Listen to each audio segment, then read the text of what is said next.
Good evening. I'd like to call the meeting to order of the Wilmington City Council. I'd like to welcome all those who are with us here this evening and all those who are watching us at home on TV. Thank you for taking an interest in your government. At this time, I would like to call on Dr. Patricia Freeman, the pastor of St. Philip's AME Church, to give our invocation. If everyone will stand and remain standing afterwards for the Pledge of Allegiance. Dr. Freeman, welcome. Good evening, everyone. Let us pause for a moment to seek our Creator. It is wise when all seek to know that they need a blessing for someone greater than us. Father God, we seek you this afternoon for this board to have wisdom and knowledge, and for the people who embark there and trust over this board. Now, Father God, we ask that you would give them wisdom and knowledge for the entrust that the people of this community has imparted upon them. Give them the wisdom that they need, that they may be entrusted even the more to make the decision that is wise enough, not just for one or just for a few, but for all that in this society may enjoy the peace and the harmony that will be a blessing to this community. This we ask in our Son Jesus' name. Amen. Amen. Pledge allegiance to the flag of the United States of America and to the republic for which it stands, one nation, under God, indivisible, with liberty and justice for all.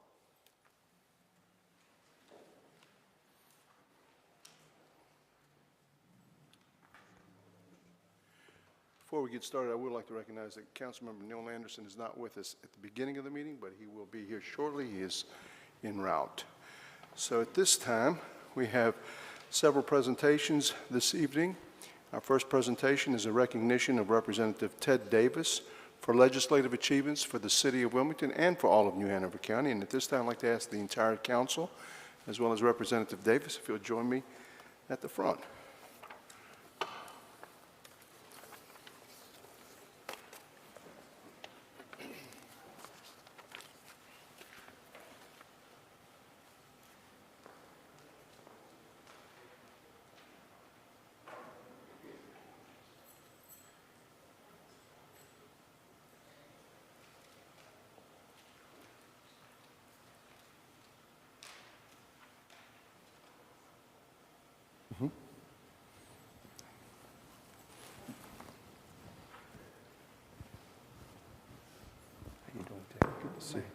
Good to see.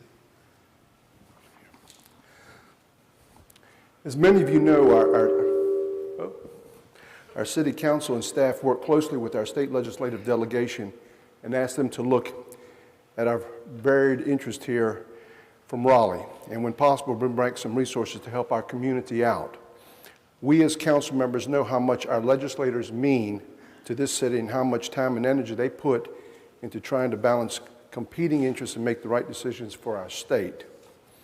We are often asking something of him, but tonight we want to take a moment and give a public thank you for our friend Representative Ted Davis. Before Representative Ted Davis was an influential state legislator, he served as our county commissioner here, and I know that plays a part in why he is sensitive to the interests of local government. He has a reputation in Raleigh, not just from us, but as seen by recognition he has received from the North Carolina League of Municipalities as a legislator that is knowledgeable and sensitive to the needs of communities both large and small. Representative Davis has always been notable for his chairmanship of a judiciary committee, but has also been such an important advocate for our film industry, for issues related to opioids, our beaches, and has been a strong ally to our law enforcement as we work to strengthen enforcement of our state's gang laws. This past year, as the General Assembly, the legislature and Governor Cooper delivered a strong budget and one that has been meaningful to Wilmington. Representative Davis played a strong role on our behalf, as he always does. While we know his influence runs deep, here are some of the highlights. Representative Davis introduced a bill to provide more funding to the state's search and rescue program that ultimately received $2 million in recurring money in the budget. Wilmington plays host to one of 5 regional teams and is also so critical with life-saving missions, and we have long advocated for ongoing funding, and we want to thank Representative Davis for that. He introduced a bill that sought to protect firefighters from chemicals such as PFAS. He introduced a bill that would better ensure that all school districts are providing information to students with age-appropriate information on child abuse, neglect, and sexual abuse, and reporting directions. As a matter of fact, this is just one bill of several introduced for child safety and welfare. He introduced legislation that aimed to ensure better funding to protect our infrastructure and adjacent communities. And he also introduced legislation to make admittance to all state-owned attractions free to active duty military and veterans. He also introduced a bill to make August 31st of each year North Carolina Overdose Awareness Day. And Representative Davis has been particularly helpful on issues related to opioids. As part of this budget, he was able to get $750,000 to the City of Wilmington to continue our highly successful opioid overdose quick response team. And I want to bring up Kenny House with Coastal Horizons to briefly tell us what this money will mean to our community. Kenny?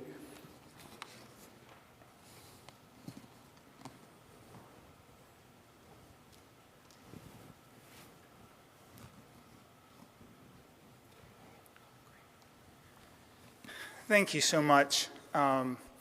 We are so excited about your work, Representative Davis, in bringing the quick response team to our area. We have become a model for around our state, hundreds of individuals, and the thing I always talk about with opioid response is that the overdoses are not just saving the lives of individuals, they're saving the lives of families.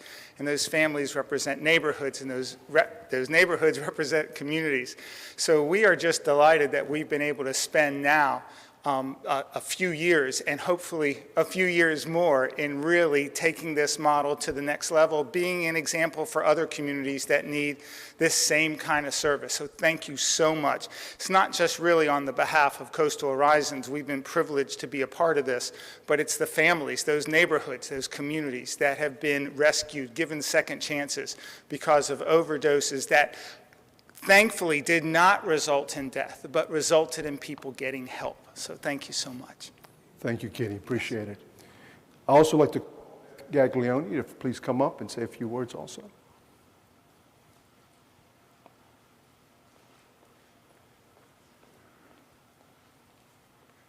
On behalf of the Food Bank of Central and Eastern North Carolina at Wilmington, I want to thank you for your efforts in supporting our mission to feed more people and make sure that no one goes to bed hungry.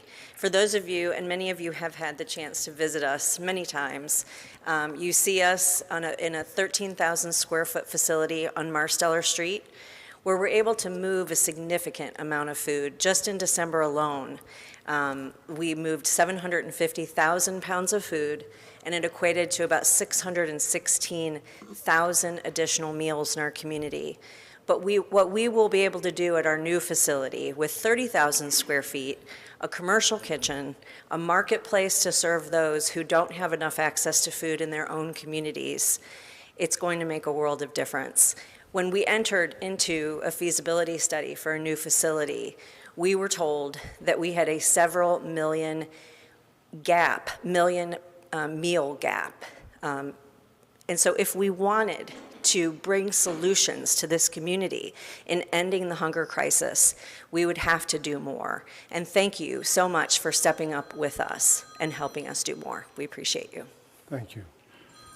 So if you will, we have a plaque here, and it says, presented in recognition and sincere appreciation to Ted Davis, North Carolina State Representative, for dedicated service and representation to the citizens of Wilmington during the 2021 session of the North Carolina General Assembly, presented on this first day of February 2022 by the Wilmington City Council. Ted, thank you so much for your public service. I know you have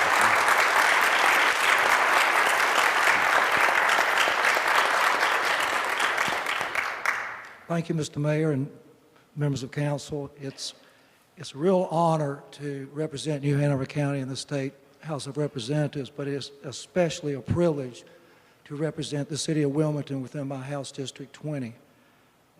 I've got a long history of working with the city. I love working with the city. I love trying to help the city any way I can. That's why I got into politics. I want to help people. That's what it's all about. And I just want you to know that as long as I'm in Raleigh, you'll always have a friend. Thank you, Ted. Thank you very much. Thank you very much. Thank you, buddy.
Mr. Mayor, as chairman of the Audit Committee, I'd like to now present for the City Annual Comprehensive Financial Report, recognize Robbie Bittner of PB Mars LLP.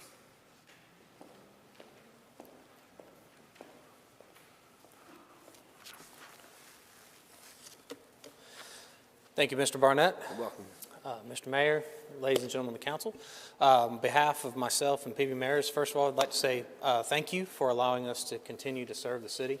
It's definitely a privilege and an honor, and we certainly enjoy working with the team, and I certainly enjoy being able to come down to Wilmington a little bit more often. So today we're going to start. I figured we would take this document page by page and go through, and no, not by any means. I do want to say thank you to Jennifer Morady and her team. They really do an excellent job. This document is put together by them, and this is what our opinion is on. So thank you to you. So with that, I'll be fairly brief this evening. We've already presented this information to the Audit Committee in detail, but I will be happy to answer any questions that you may have at any time through the course of the presentation, so feel free to stop me. First of all, to start off, as auditors, we're charged with providing our opinion as to whether or not your financial statements are fairly presented in accordance with generally accepted accounting principles, or GAAP. There are 4 types of opinions that we can render. There is the adverse opinion, which is the worst type of opinion that we can render, basically saying that we believe that your financial statements are not fairly presented in accordance with GAAP. We can disclaim an opinion. This is where we did not see enough information through the course of our audit to even render an opinion one way or another. We can issue a modified or qualified opinion. This is a really but for an opinion where we believe everything is fairly presented except for 1 or 2 parts. And the highest level of assurance we can provide as external auditors is an unmodified or clean opinion, and the city did receive a clean opinion this year. So, in addition to our opinion on the financial statements, in accordance with government auditing standards, we are also required to issue a report on your compliance with laws, regulations, grants, and contracts, as well as identify to the council any significant deficiencies or material weaknesses that we identify through the course of our audit. Happy to say that our report this year, we did not identify any material noncompliance, and we did not have any material weaknesses or significant deficiencies in internal control over the financial statements. So that's the first part. Next part, compliance. In addition to our opinion on the financial statements, we're also charged with rendering an opinion on your compliance with federal and state grants in accordance with the Uniform Guidance and the State Single Audit Implementation Act. In those reports, we also would identify any significant deficiencies or material weaknesses in internal control related to compliance with those grants. Happy to say that for both the Uniform Guidance at a federal level and the State Single Audit Implementation Act at the state level, the city did receive an unmodified opinion, and there were no identified significant deficiencies or material weaknesses in internal control related to that compliance. So those are our reports as it relates to this large document here. Additionally, through the course of our audit, we are required at the end to present you with a letter that you should have received at this point, which is the report to the Audit Committee as it's titled, but it's what we call the AUC 260, or Auditor's Communication to those charged with governance. These are a list of required communications by standard that we have to issue to you based on the contents of what happened in our audit. I'm not going to go through verbatim, but I am going to just hit a couple of high points or a couple of important points in here. The first one is that our opinion does not look exactly the same as it has in the past, and that is because we have an emphasis of matter related to the implementation of GASB Statement Number 84, whereby there had to be a restatement for the implementation of that standard.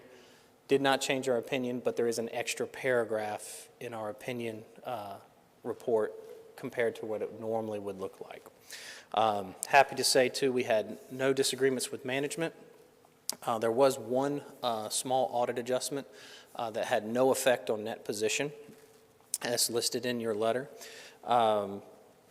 The letter also includes all of the significant estimates that management utilized through the course of preparation of financial statements, as well as how we got comfortable with those estimates and made sure that they were presented fairly. And then the last couple of items are the attachments related to the management letter that we issued to management related to one control deficiency item, not a significant deficiency or material weakness, but given that we present an audit in accordance with government auditing standards, they're required to be in writing, so it's in a management letter. And then the last item there is management's rep letter for their representations related to the information in the financial statements. The last item on here is new. So the Local Government Commission this year decided that instead of waiting till later on and after the fact for them to reach out to units of government where they had issues or concerns, they, during the course of preparing the data input form for submission to the Local Government Commission, along with the financial statements at the end of the year, they have a new section called Performance Indicators of Concern. Not the best name, we didn't come up with it, and we're hoping that they change it to just performance indicators, but so that it doesn't immediately ring out bad. In this, your attachment, in your letter, attachment C has all of the performance indicators that are required to be presented by the Local Government Commission. Happy to say that there were no items or no performance indicators of concern that require a response, and that's the kicker, is that if you do have a performance indicator of concern that pops up, then the governing council would be required to respond in writing to the LGC on how those performance indicators would be rectified. So happy to say none this year. So with that, that concludes my presentation, but I'll be happy to answer any questions that you may have. Are there any questions from council? Okay. Thank you, sir. Thank you. Thank you. Next presentation is a presentation on the 2021 year-end crime statistics, and at this time I'd like to recognize Chief Donnie Williams of the Wilmington Police Department. Chief Williams, welcome.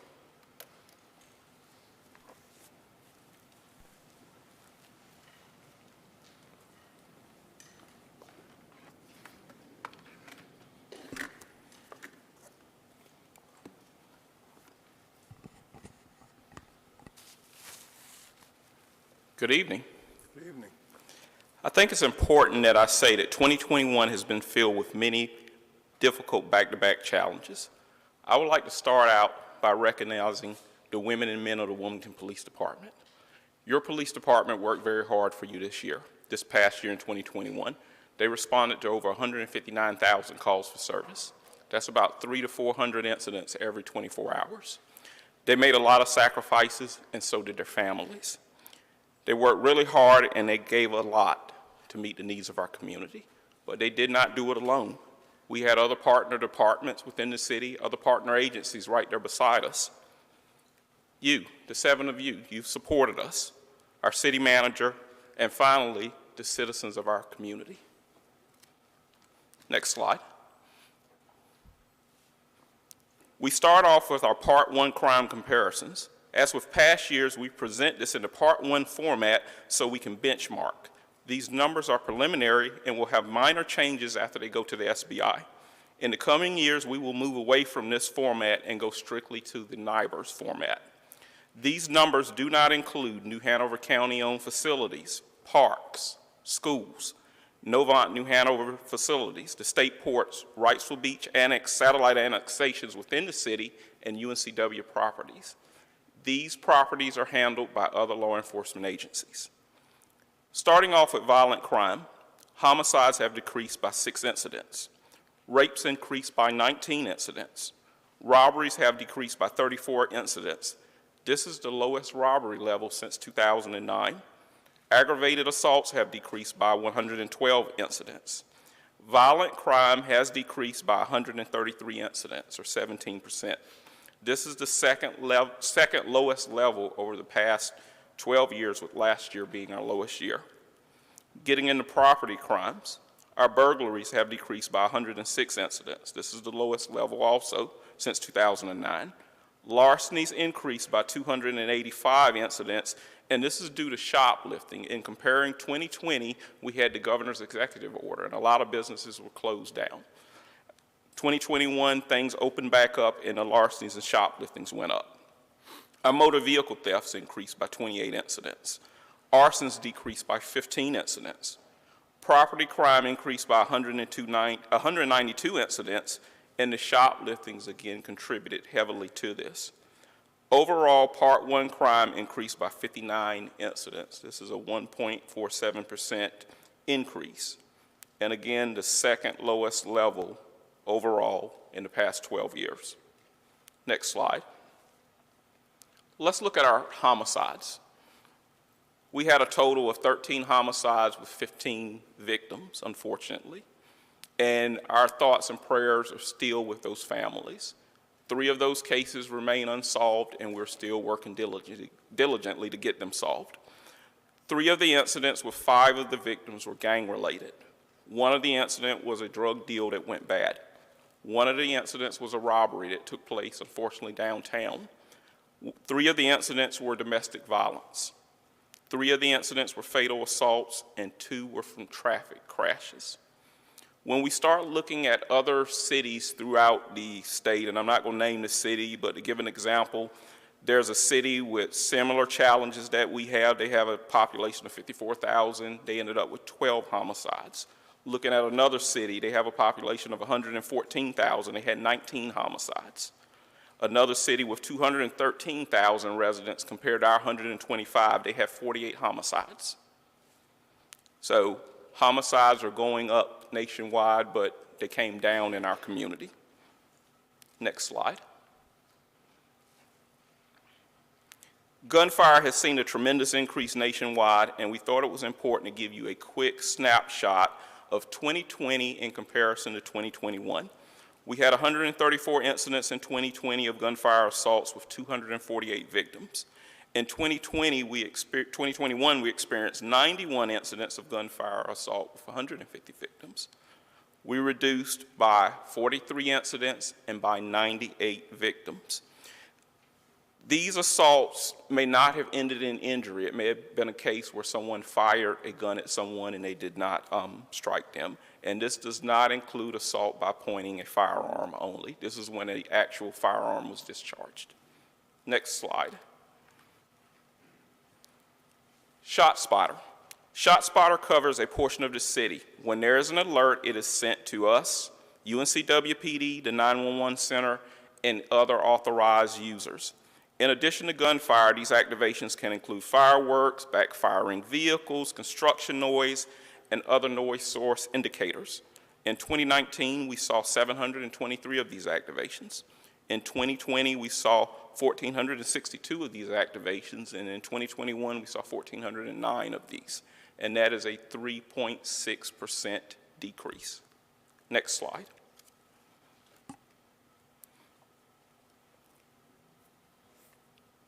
The vertical numbers on the left represents the number of crimes, and the years are represented at the bottom. During this time period, you can see that crimes reduced by 2,888 fewer crimes, or 41.6%. During this 12-year period, our population increased by 24% as the crime came down. And again, 2021 was the second lowest year compared only to 2020. Next slide. With this slide, the blue line represents our population and the orange line represents the number of Part 1 crimes. We start out with 6,943 Part 1 crimes and a population of 101,000. In 2021, it shows that progressive decrease from that 2009 number down to where we're at now, which is 4,055 crimes with a population of 125,000. Next slide. The blue line represents the population, the orange line represents the percentage of the population based on the number of Part 1 crimes. In 2009, our population divided by Part 1 crime was 6.84%. In 2021, that number is cut in half, 3.22%. Next slide.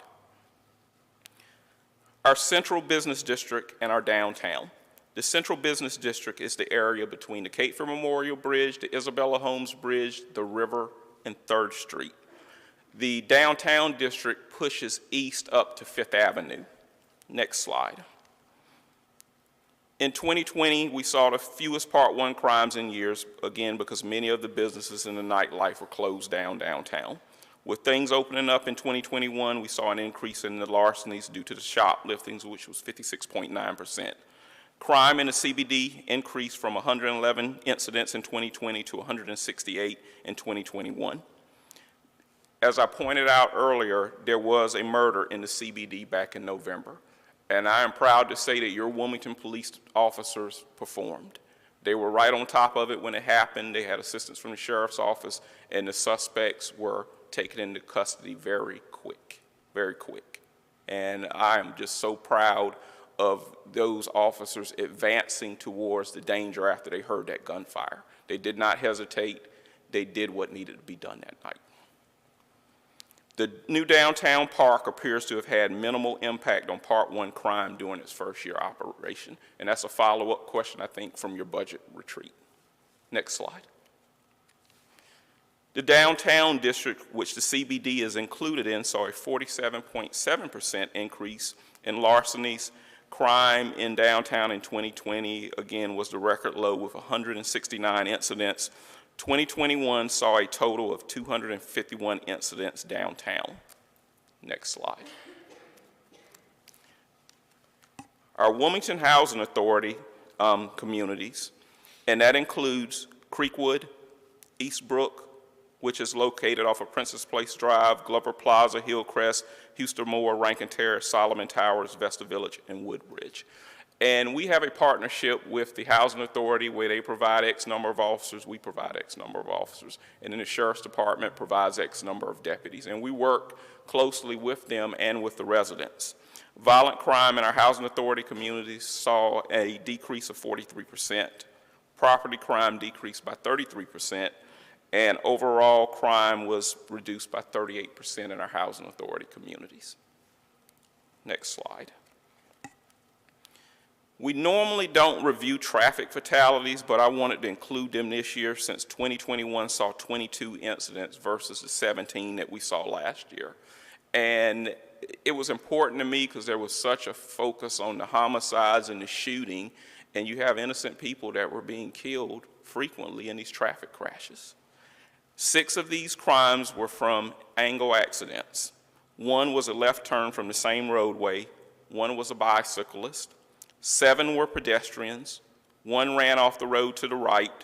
2 ran off the road straight, and 4 were rear-end crashes. In 16 of the 22 crashes, at least 1 party was suspected of using alcohol and drugs. And speed was a factor in 6 of these crashes.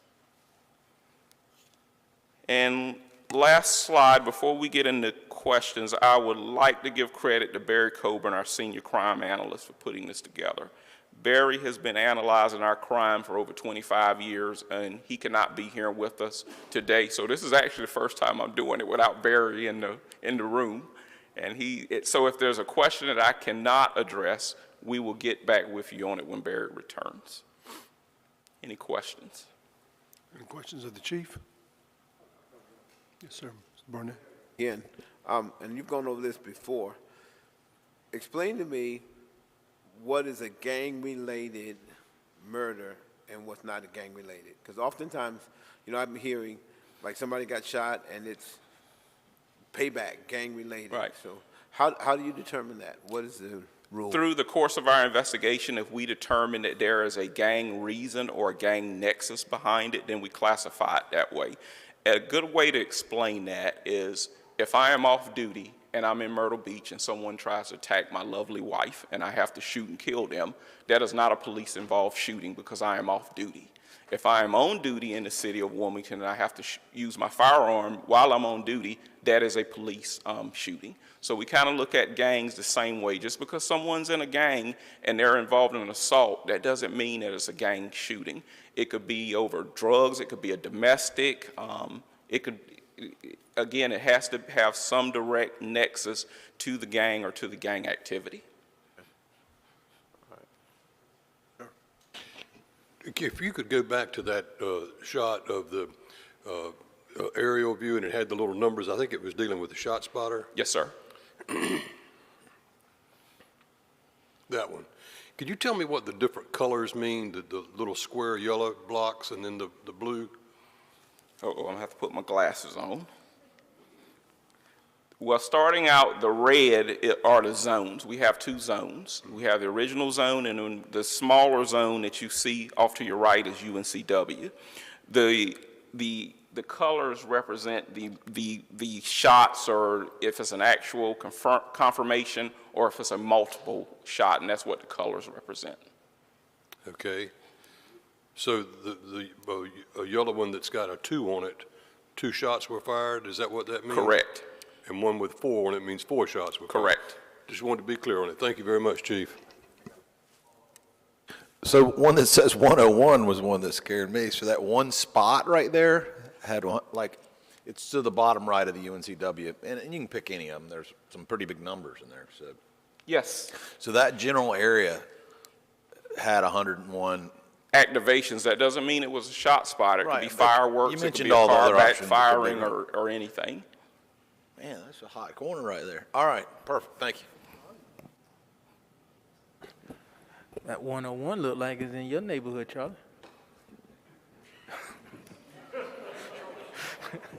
Like Park Avenue over there. Chief, the follow-up with the shot spotter indications here. I remember years back when we first, well, I wasn't a part of anything at the time. I was just a citizen. When shot spotter was first initiated, it seemed like it helped with the decrease of crime in our community. And now it seems to be, and I want to give kudos to WPD for the work that they do in our community. And, you know, I'm not refuting the numbers, but it seems like crime is up, and it seems like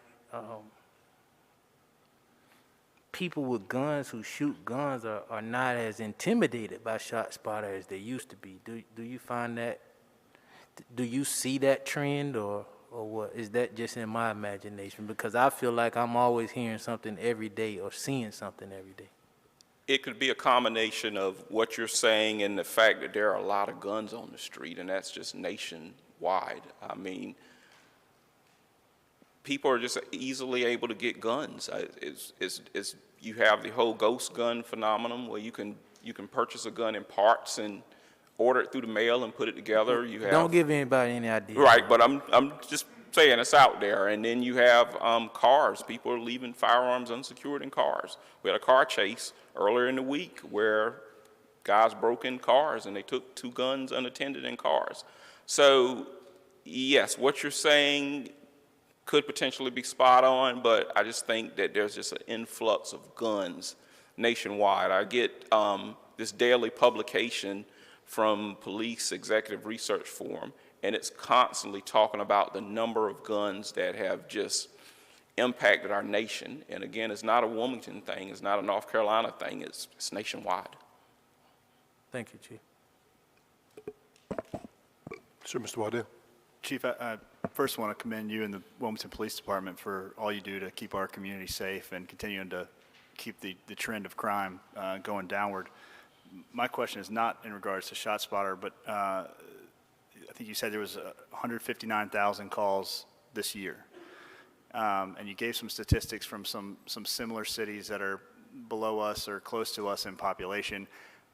How was their call volume in relation to ours? And if you don't have that data right in front of you, it's fine. I don't have it. Do you have an idea or an indicator of if they were way higher from a call volume standpoint? I don't know their call volumes. The only reason I know about their gun crimes is having staff going out and researching newspaper articles and so forth, because no one has officially released a crime from last year. We won't get that until October-ish. Understood. But we can follow up and we can surely get just that those call volumes. If their call volume is still at 159, but their violent crimes are way exceeding ours, that would just be interesting information, I think, for council for the future.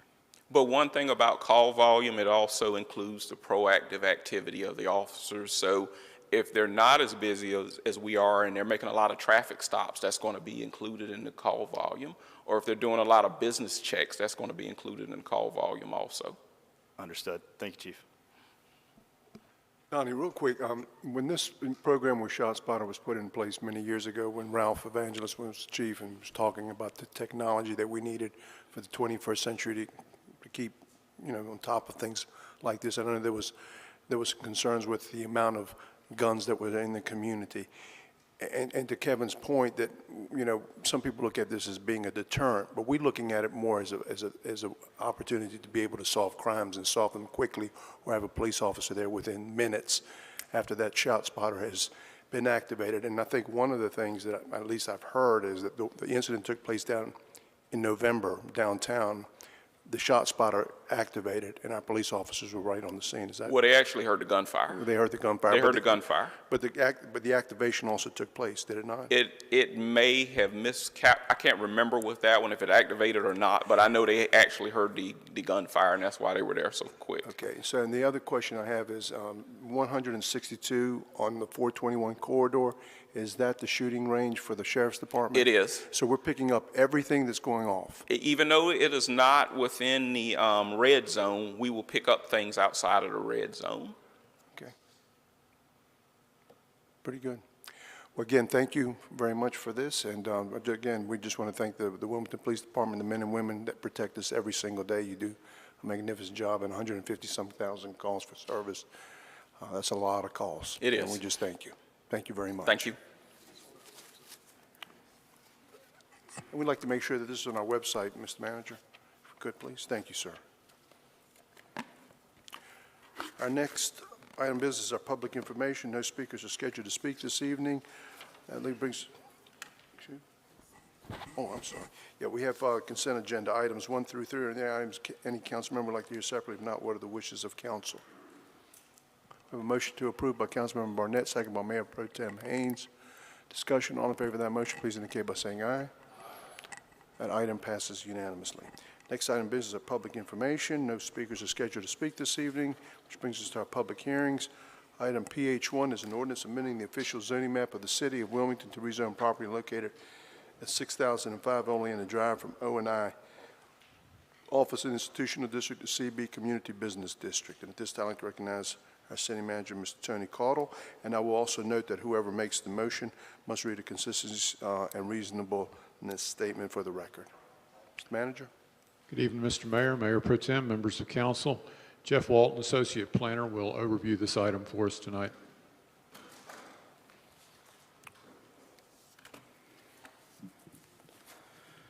Good evening.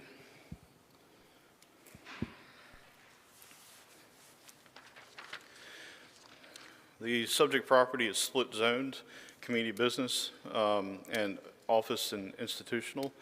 The portion of the property zoned CB contains a 4,600 square foot commercial structure that was built in 1995 according to the tax records. The current use of the property is the Seagate bottle shop, which was approved in 2019 as a retail sales establishment. On June 15, 2021, the city issued a notice of violation for the construction of an outdoor platform without the required permits and operating a violation of the site as a bar event venue instead of the approved retail sales establishment. On July 12, 2021, the owner and tenant appealed to the Board of Adjustment that the bar event venue is a violation of the city code, and that's progressing through BOA currently. This is the general area of where the site is located in the Seagate community on Oleander Drive. These are some of the photos of the subject site itself, as well as the center photograph shows the Seagate Bottle Shop building, and I think it used to be the Christmas house way back in the day. But this also shows some of the adjacent photos surrounding the site. Keep in mind that a general rezoning, as requested by the applicant, does not allow additional conditions to be placed on the proposed uses. This is just a zone-to-zone rezoning. The applicant has submitted a general rezoning to community business, which would allow nightclub uses subject to site plan approval by the technical review in compliance with prescribed conditions. This was included in your packet, a zoning comparison showing the zones that could be added if this parcel were to be rezoned. The Create Wilmington Plan promotes quality design and site planning so that new development, infill, and redevelopment is implemented with minimal adverse impacts on the desired character of the existing built environment. The proposed CB district would allow for the existing use to expand and allow redevelopment of the site that's generally more consistent and compatible with the existing development pattern along Oleander. The Seagate neighborhood plan supports commercial zoning for properties that front or have frontage on Oleander. To maintain the unique character and sense of place within Seagate, the land use map suggests maintaining commercial and office uses in this zone. Based on the information contained in the case summary and the Create Wilmington Comprehensive Plan, staff believes the request is reasonable and in the public interest and recommends approval of the request. I believe the applicant is here to make a presentation. I would love to answer any questions you may have. Any questions for staff? Okay, thank you, sir. Oh, Mr. Anderson, I'm sorry. I guess part of me wants to wait on some of this. Part of me, it's more of just how does the code read? So the bottom of page 2, it's kind of the little hollow bullet points about, I guess it has to do mainly with, looks like, sound and such. And you see there where that is, Bert? Sure, it's in the case summary is where you're referring to? Yeah. Yes. Yeah. So when so floor area floor area to me is inside, is that right? I mean, is that? Sure, it's the tenant size. So the tenant, the bottle shop itself is limited to 2,000 square feet. Yeah, but the yard doesn't apply, it's just the inside part. It's just the footprint of the building. And then it looks like you mentioned there's no limitations to, you had that big list of things and you can't limit them, but it does talk about, I guess that's point 4, where you can, I guess if you limit your hours, so that is a condition that they can place in a general rezone? Sure, I can explain this a little bit further. I did add some additional slides if this That'd be awesome. came up. So as the slide you see before you of the proposed zoning, there is a portion of it that's zoned R10 against the darker yellow that's on the screen. And what Commissioner Anderson is referring to is this, what's allowed as prescribed conditions for nightclub uses, which is in page 2 of our case summary. And it basically says that the use cannot exceed 2,000 square feet. Amplified sound is prohibited on site within 1,000 feet. So since residential directly abuts this site, they wouldn't be able to have outdoor amplified sound. They could have non-amplified sound. And then based on where that seating is located on site, they would have to put in buffering, sound attenuation walls, et cetera, within certain feet. And the last point says that if you're within 50 feet of a residential district, then you're limited to your hours of operation as well. And all this has been approved with new code. We didn't have these regulations in the old code, but the rezoning tonight is a straight rezoning to new code, and these conditions would apply. I could have missed it, but I've scanned it a couple times. Is there any square footage to parking requirements and such in CB? There would be. I don't believe there are any minimum parkings anymore. I think it's all maximum parkings per use, but there would be parking. They would have to put parking on the property. I don't think that parking Those are like 20 spaces. Residential areas up Giles Avenue wouldn't be allowed to be parked in that area. Well, I hope not, but I'm just like, I know we tried to not have sea of parking in the new code. I was just surprised there wasn't something that said if you have X number of square feet, you got to have some minimum amount, but that's not the case. Sure. I can go refer to my code. I'm not prepared for that one, but I don't believe that we have parking minimums any longer. It's mostly parking maximums. You can't put in a sea of asphalt to meet parking maximums any longer. Okay. I'll go look that up. Councilmember Waddell? So the applicants, if it's rezoned to CB and it's used as a nightclub, there is a condition that it would not be open between 10 p.m. and 8 a.m. So the nightclub would have to close at 10. If they were to provide outdoor seating, outdoor sound, outdoor gatherings, then they would be subject to these prescribed conditions. If everything was contained within the building itself, there wouldn't be any sort of hours of restrictions. So if they're not having an outdoor venue, then the interior, they can keep it open until normal closing time. That's correct. Okay. But if they do anything outside, then it would have to close at 10. They would be subject to these conditions, and the reason they would have to close at a certain specific time is if they had an outside entertainment and were amplified. within 50 feet or 100 feet of a residential zone. Okay. Thank you. Councilman Rivenborough? Jeff, let's talk about that parking again. Sure. And I know I heard you just say you needed to look something up in the code. Well, look this up. If they don't have, let's say they've got 5 parking spaces, and we see that when they bring their project to us, what do we tell them?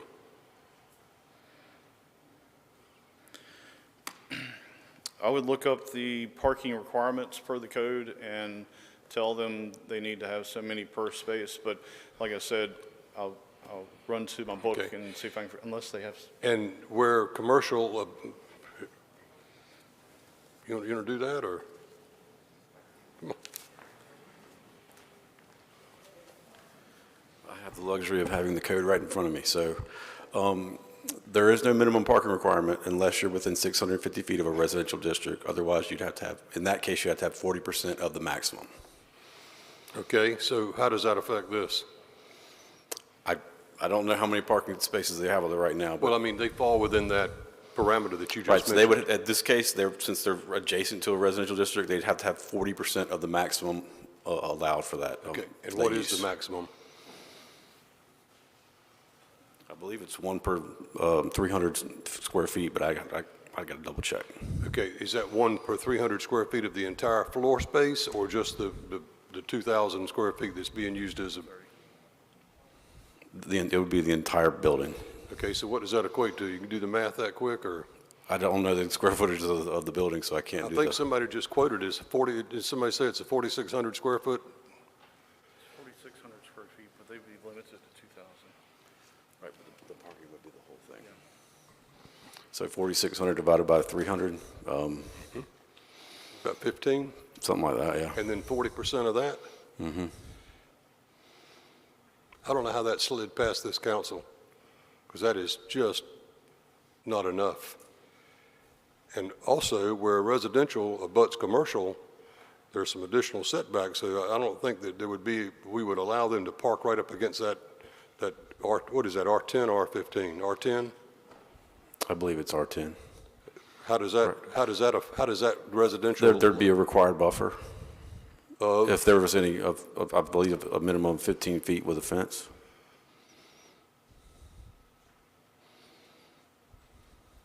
Damn, I just lost my screen. Well, I'm flabbergasted that never mind.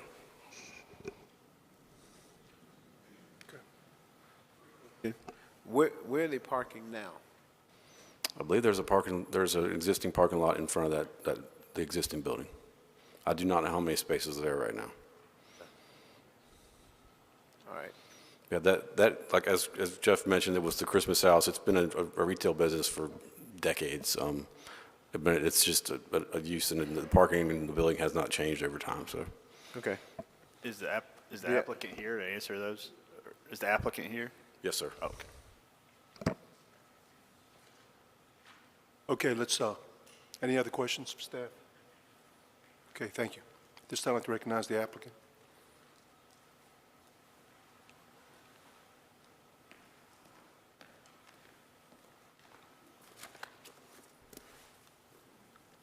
Good evening, Mr. Mayor, members of council. My name is Matt Nichols. I'm an attorney in Wilmington, and I represent the applicant, Seagate Bottle Shop, as well as the owner, Real Properties LLC, on this rezoning request. We appreciate the opportunity to make a presentation. I have a few slides here that I think will help explain the property and the purpose of the request, and then I'm glad to try to answer any questions. I know the issue of the Board of Adjustment matter came up. That's a different proceeding, but I'm glad to explain how that sort of got us to where we are and the things that we're trying to work through with the city. I'll admit we have things we have to work through with the city on this, and we've been working with staff, and this is part of us addressing some of the issues out there.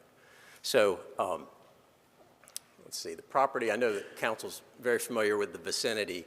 The property is shown here outlined in the dotted yellow, and then the approximate rezoning area is shown in the light blue.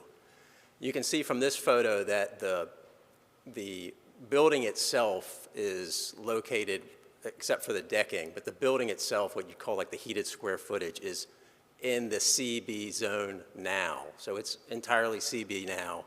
There was discussion about nightclubs.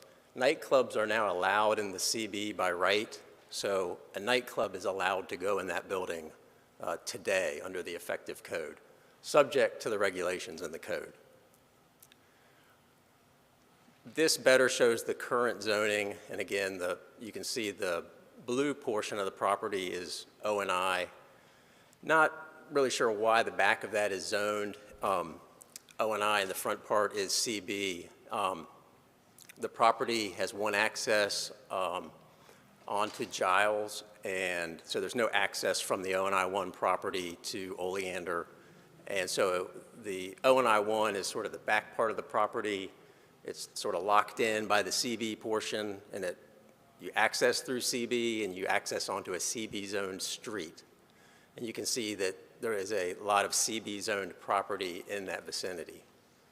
Here's a side-by-side comparison, the current zoning on the left and the proposed zoning on the right, to show you that the CB is not out of the ordinary in this area at all. Again, there's a lot of CB in the area, and you'll see on a slide that I'm going to show that the predominant zoning along this vicinity of Oleander, on Oleander, is CB. Okay, this slide here is, right, you can see that roughly this half-mile stretch of Oleander here is almost entirely CB along Oleander. The other purpose of this slide is to show is from what we could tell, this is really the only split-zoned property in this area. And again, split zoning is not preferred, it's not ideal under really any circumstance where you have two zonings on one property, but we think this is something that is sort of an aberration as to why this property is zoned part O&I and part CB, and that's what we're asking council to consider, having a uniform zone for the site. As Mr. Walton mentioned, the property is in a few different areas of opportunity and designations for redevelopment in your city plans. This is the composite growth map. I think this is growth strategies map 1, but it's in a mixed use place. It's in a high capacity transit route. It's also in a higher intensity area of opportunity. This is better shown in the staff packet, attachment 4 to council's packet, and you can see more precisely how the property fits into those different place types. All of that we would contend weighs in favor of the rezoning. In the current land use map and the comprehensive plan, the property is identified as commercial, the entire property. It's not designated as the office and institutional. It is shown as commercial. And then in the staff packet here, this is attachment 3. You can see that under the land use and zoning, that the property is identified as commercial, not shown as the office and institutional designation. Also, as Mr. Walton mentioned, I know the Seagate neighborhood plan is a big factor that the council considers of anything in the Seagate area, and the Seagate plan supports this being commercial. Just a few things from the staff report. Traffic's always something to look at, but as mentioned in the staff report, the development of the site under the proposed CB zoning would result in no significant increase in the estimated vehicle trips when compared to the current zoning. Also, as we mentioned, the different place types, but within these areas, the plan promotes quality design and site planning so that new development, infill, and redevelopment is sensitive to the existing built environment. And what staff concluded is that the current split zoning of the site limits redevelopment opportunities, and we think that's contrary to a number of the city's plans, weighing in favor of the rezoning. The split zone between the two commercial properties limits redevelopment. The proposed CB district would allow for the existing use to expand and allow redevelopment of the site that is generally more consistent and compatible with the existing development pattern along Oleander Drive and the surrounding area. So in addition to staff supporting the rezoning, your planning commission voted 6-1 to support the rezoning too, so we think that that's significant to note. And then in conclusion, we think there's a number of benefits to it. Mainly it remedies a split zoning situation, but it will be more consistent with the city's plans. It will facilitate, we hope, future growth of or some sort of redevelopment of the property in the future. But in light of those planning principles, we think that the limited issue that's before the council tonight as to whether this property should be uniformly zoned, we think it should be. It should be CB, and we respectfully ask for y'all to consider that and appreciate your consideration. While I was here, just to touch briefly on the Board of Adjustment items, I know that at the Planning Commission, folks were talking about the outdoor music and things along that line. My client, as part of our discussions with the city and our agreement with the city in the Board of Adjustment case, has stopped all outdoor music as of the end of October. So there's been no outdoor music, my client reports. I'm not out there every day, but I think I would have heard about it if it would have happened. But there's been no amplified music, not only no bands, no speakers, no radio, anything of that nature. The music's been all indoor. So we're trying to work through that in good faith. We've stopped the music. As Mr. Walton mentioned and Mr. Chambers, there's going to be a number of limitations on any nightclub use there. We've got to follow the code. That goes without saying. So we've got to meet those regulations in order to operate. And just last, I would say, it all sort of came to the forefront because my client moved business activities outside because of COVID. I know council knows as well as everyone that the city's restaurants and bars in particular were hit very hard in COVID. And my client did really what he felt like he had to do to keep the business operating. He's got 3 employees.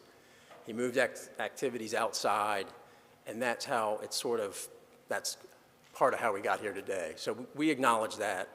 We're trying to make the situation right. We think this is part of that process. And again, thank you. I'm glad to try to answer any questions. We have a question here from Councilmember Spears. Mr. Spears. Sir, I don't know about anybody else up here, but I'm more confused now than I was when Jeff was up here. And until the end, I still don't understand what's the intent of your project.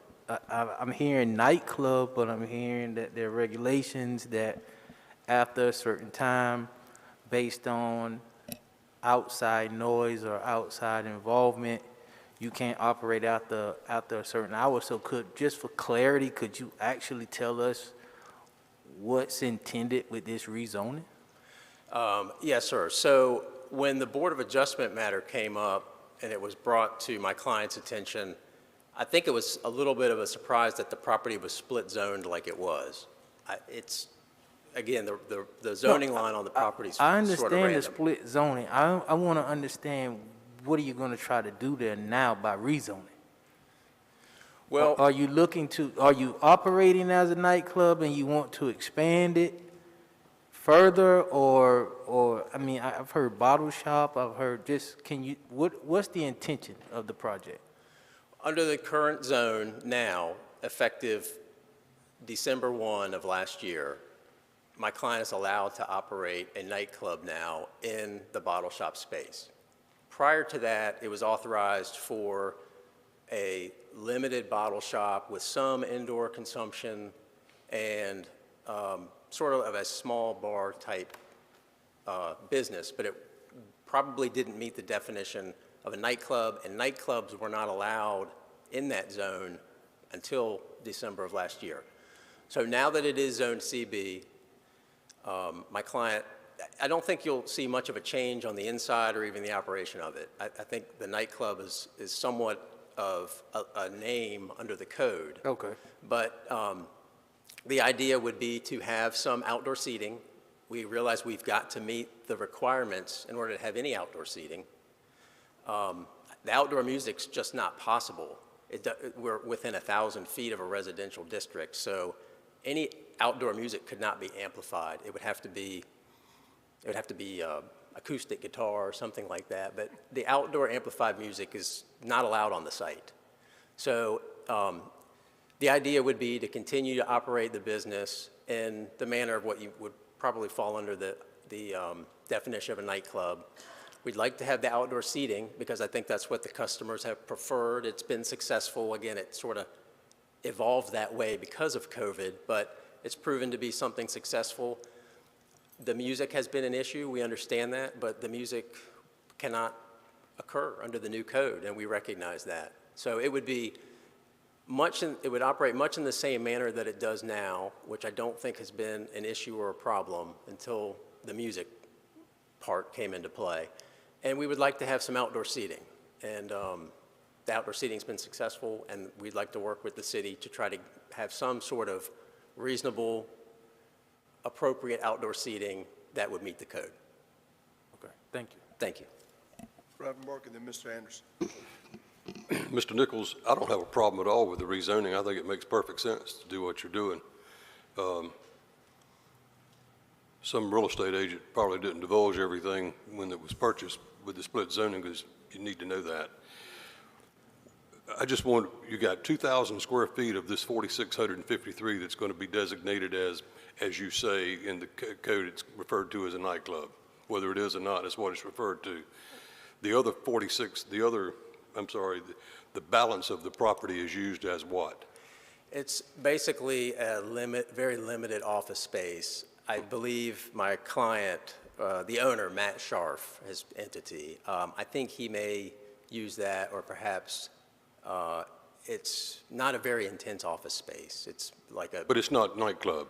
No, sir. It's no, non-nightclub, non-bar, non-whatever kind of property, it's just space. sort of a private, I'm not going to say private, but it's just an office space that's used, and it's really not an intense use of the property. That's all I have.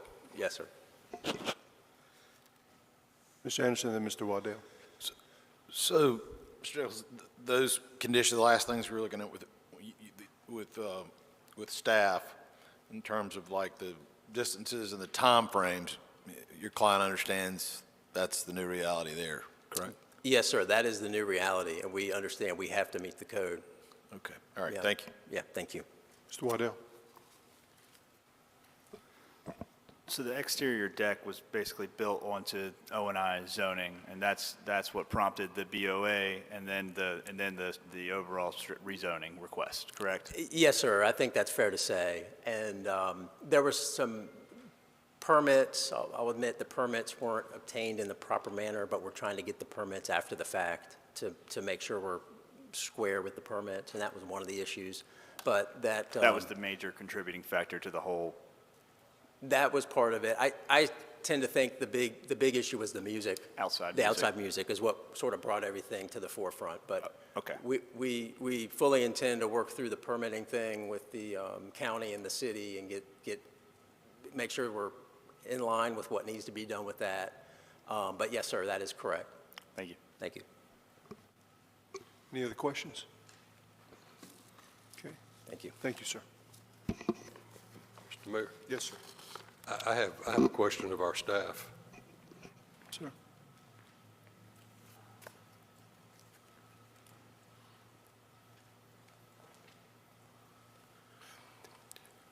I don't want to beat a dead horse here, but I got to kick him a little bit. On the 4,653 square feet, 2,000 feet of it is designated as nightclub. Does that 2,000 square feet hold the same parking requirements as the balance of the property? I see Brian over there nodding no. Would that, let me ask the question this way, would that balance of the property have a higher or a lower, I mean, is it one space per, I know it's different with commercial, I mean, office versus, I'll let you talk. Yes, sir, and I apologize if I misspoke earlier. Ron Satterfield corrected me. The nightclub does have a separate use. If you calculated the minimum parking required based on that 40% for the nightclub, plus the balance of the property being office, the minimum would be 16 spaces, and they have 16 spaces. The minimum would be 16 spaces for the entire 446. Based on those two uses and those square footages, it would be 16, and they have 16 spaces. Okay.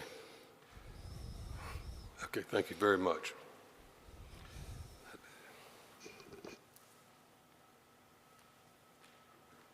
Okay, at this time, I'm going to open up the public hearing and ask if anyone wishes to speak on item PH1, if they'll please come forward and state their name and where they live for the record, and the time limit will be set at 20 minutes. And Madam Clerk, keep the time, please. Good evening. My name's Dan Bailey. I live at 111 Myrtle Avenue. I have some pictures that might answer your parking questions. I was going to do that last, but I think I'm going to do that first. If you can go with those pictures for me. This is the first one. You'll notice a sign that was put up by the adjoining businesses after the bottle shop opened. It's a towing enforced, do not park here or you will be towed sign. Go to the next one. Actually, go to the next one. That's just another of the sign. Now, this is the reality of what happens. Now, I took these pictures before the party started because I don't go out at night and I don't go in that area when their parties start because I don't want to get run over. So this is what ends up, this is how the parking works when these things happen. Start there and go to the next one. This is starting to build. It's probably about maybe 4 o'clock in the afternoon, before things really get going, before the band starts for sure. The next one, it keeps getting longer, and guess which way it's going? Into the residential neighborhood on that thin little Giles Avenue street, which maybe is 15 feet wide, something like that. Next one. These are barriers that the neighbors have had to put up to keep them from parking in their yard when the Seagate bottle shop started their entrepreneurship, let's call it that. The next one. And this is the further property from them. I'm not the best with the camera phone, but you can see the stakes they put in their front yard to keep people off of it. The next one, please. Now, I did not take these. I took these off of their website. You see all those people next to the blue roof back there? That area is their parking area. And that's where the people go to drink their drinks. They hang out in the parking area because the pig pen is too small to hold everybody. Next one, please. This is another. It gives you an idea of the amount of people that go there, and they are all, if you look off to the left-hand side, in the parking lot. Next photo, please. And this is a photo probably taken later on the night of the crowd, once again in the parking lot. And if you look to the left, you can see where people have been parking, on the road of Oleander Drive. And that is not a good place to park. Next photo. I think that's it, actually. That was the last one. Yeah. Okay, so thank you for looking at those. Usually the Seagate has a real good turnout. We have a bunch of people sick with COVID tonight, so our turnout isn't that great. But you guys know us. You've seen us here before. You've heard many of our personal horror stories concerning the activities at this location before, so I will not use up my allotted time to repeat those. At the applicant's location, in just a sample 58-day period, there were 18 911 calls made and responded to. This does not include the non-emergency calls made that I and others made to avoid tying up the emergency line. I never called 911 on them. I always called the non-emergency number. The applicant has a history of willful noncompliance with the codes. The applicant continued activities after being cited in that June or July date. The applicant has shown a lack of concern for input from residential neighborhoods. The applicant operated an unlawful nightclub without permit. The applicant built an outdoor concert area without permit. The applicant's use and the parking capacity do not work in this small area. The applicant's use has caused the road to be blocked. The applicant's use has forced nearby residents to put up barriers to prevent parking in their yards and forced nearby businesses to put up no parking, towing enforced signs in their parking area. The applicant has shown no concern or intent to comply with police requests or citing concerning noise ordinances. The applicant's temporary stay of outdoor music was part of a deal for continuation on their violation hearing, not a voluntary move. Thus far, the applicant's lawyer has applied for continuance of their Board of what's that called, BOA? The BOA hearing 4 times. Each time, numerous residents have shown up to speak. Other businesses in the Seagate area have operated through COVID without resorting to illegal activities. One of our main concerns is, will this rezoning allow existing use standards under the old LDC to expand to this new rezone request on this half of the property? And how can the board guarantee that the new LDC will be enforced on this area without the BOA decision being reached yet? This question is relevant due to the applicant's comments during planning and zoning that they were looking into what they could do in terms of outdoor amplified music venue.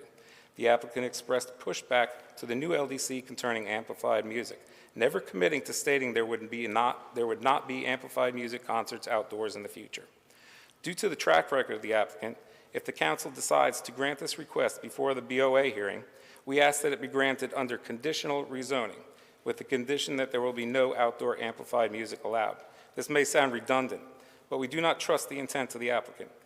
This condition will help ensure that the type of activities and problems they have subjected the residents to thus far will not occur again. Due to their history, we want zoning to be able to step in and enforce things. This should not be a problem with the applicant if they are requesting this rezoning, spending all this money on lawyers, etc., simply because no one ever noticed the split rezoning here before, and for the good of the city, they want to fix it, and not a play to attempt continuing outdoor amplified music. A conditional rezoning would be consistent with the recent rezoning pattern in the area due to their planned use of a nightclub. It would enforce the intent of the LDC, the Land Development Code, and the Seagate Plan to have commercial rezoning which is compatible with surrounding area and designs that provide a suitable transition to the surrounding areas. The homemade pig fence area with a stage for large outdoor concerts with insufficient parking does not fit this requirement.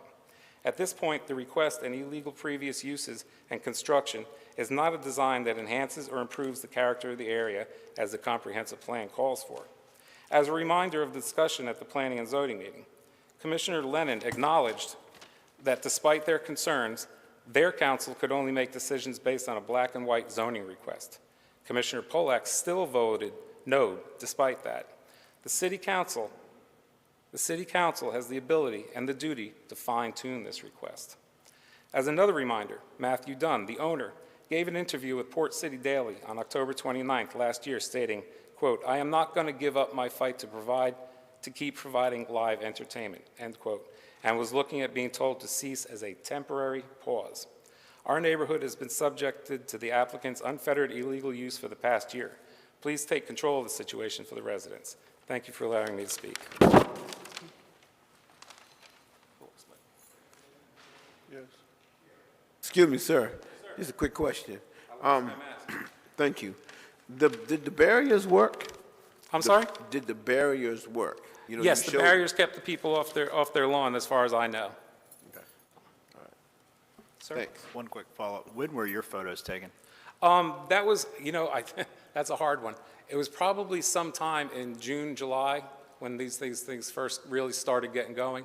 It's hard for me to remember. I didn't look at the timestamp on my phone or anything. June, July 2021. Yes, sir. Back in 2021, yes, sir. Thank you. Thank you.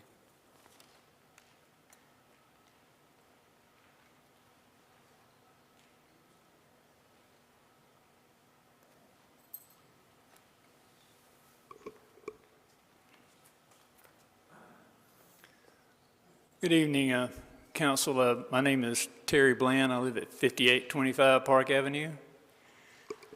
I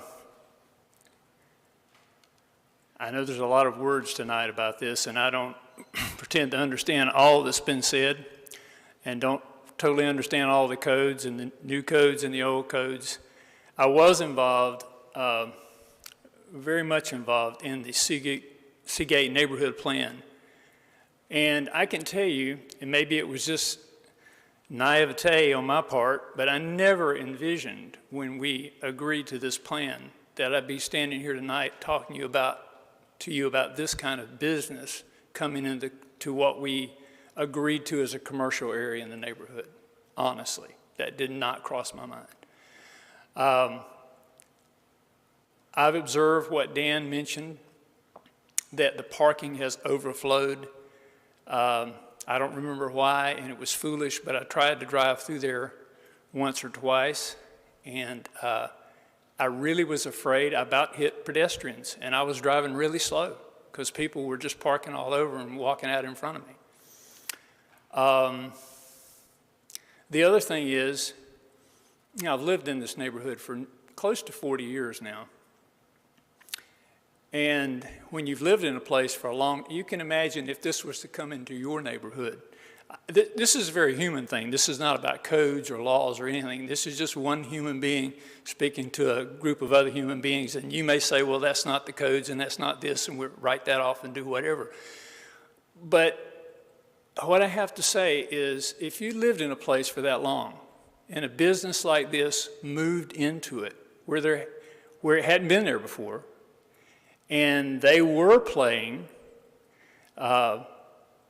very loud music, and your neighbors were coming to you saying, wow, they're just blasting. They were closer than I was to it, and I could hear it in my house. But, we're really disturbed by this. I mean, how would you feel about that if it was in your neighborhood? I mean, I think that's a legitimate question. And I don't really I'm not against these folks making a living. But I think they should respect the neighborhood. And I don't think they have, honestly, in terms of the volume of the music.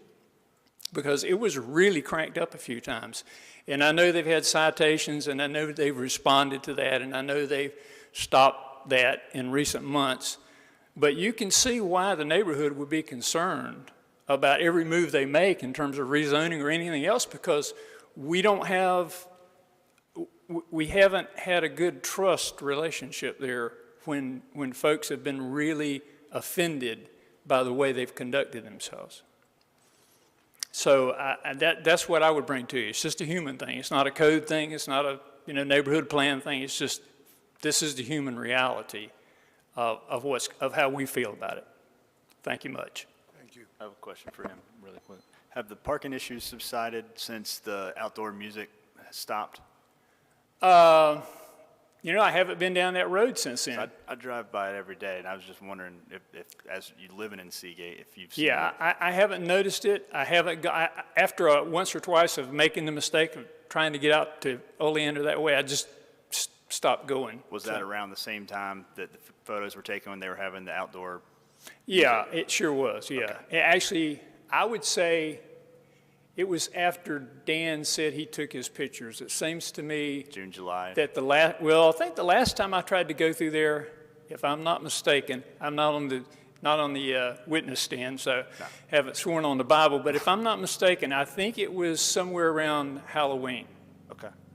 Because I believe folks were dressed up in Halloween, that kind of garb. That's why that comes to mind. Thank you. I'm just trying to get a timeline. I appreciate it. Thank you. All right, thank you. Unless someone else has a question. Councilmember Spears. So as of recent, has there been loud music? Not recently. I think that's in response to the city's citations, and also I think they're trying to work through the system and move to something different. So. Right. But you feel that it's the fear of your community that they won't abide by whatever condition. Did you say that? I don't know. I don't know. I can't read their hearts and minds. But what I'm saying is, as I think Dan pointed out, we would really like to know in writing, that they can't do this really loud music that's impacting a residential area that was a residential area a long time before they were there. Right. Okay, thank you.